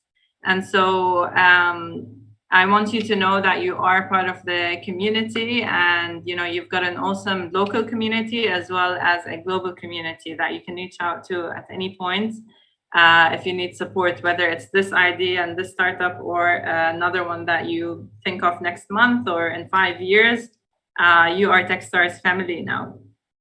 So another thing I'd like to point your attention to is you will receive surveys from Techstars after this event. And so if you've had a good experience, do rate it well. Hopefully that was the outcome. And then also you will receive a survey from the Student Council for Taylor's University. Also, please give them direct feedback. In the Techstars survey, you will be asked if you'd like to help organize the next Startup Weekend. It's a complete grassroots effort, so anyone, anywhere in the world can put their hand up to organize one for their college or village or city, or it doesn't matter how big or small your community is, you can put your hand up to make an impact within your community. TUSC, so the Student Council has also got more events for you. And so I know a lot of you have said this is your first entrepreneurship event. So we've got a few more lined up for you. Please make sure to follow them on social media, connect with them in order to find out the latest on what they're doing and to attend their events as well. And to continue to grow yourself in your entrepreneurship journey. All right, so we're here to help you succeed, as I said before. In terms of impact, we've had, coming up to 500,000 participants since Startup Weekend began. We've got, over 6,000 events around the globe in over 150 countries. So you can imagine how this kind of, it did start out small with literally one Startup Weekend, and just it grew and grew because the format was accessible, and the community, I think, is very friendly and accepting, and is open to anyone. Like, you can literally be anyone with an idea or with a skill, and you're most welcome to be part of the community and to make an impact. Okay, so last but not least, I hope you've got your cameras on now. As I said, you don't want to miss that photo with the billionaire or a few billionaires amongst us. So switch your camera on. We're gonna do the final Startup Weekend tradition, and that's a big group photo with everyone. So judges, participants, everyone on the call. Let's switch on your camera and give it your best entrepreneur pose. And we'll wait for a cue from the crew. Okay, Nadine, do you mind stop sharing screen? Yes, so let's see more of us. Okay. Alicia, I think your camera is like frozen. Yeah, I think Alicia's lagging. Yeah. Okay, then we'll wait for her. All right, okay. Okay. On my count, your big smiles. 1, 2, 3. Okay, second page. 1, 2, 3. Okay, third page. 1, 2, 3. And the last page. 1, 2, 3. All right, thank you. Awesome. Thank you all so much. I've had the most wonderful experience. I've loved getting to know you all. Please stay in touch, connect with me on LinkedIn. I'd love to hear more about the progress of your startups, and feel free to reach out anytime. I will end the night, and I will wish you all a great week ahead. Salamat malam. Thank you. Selamat.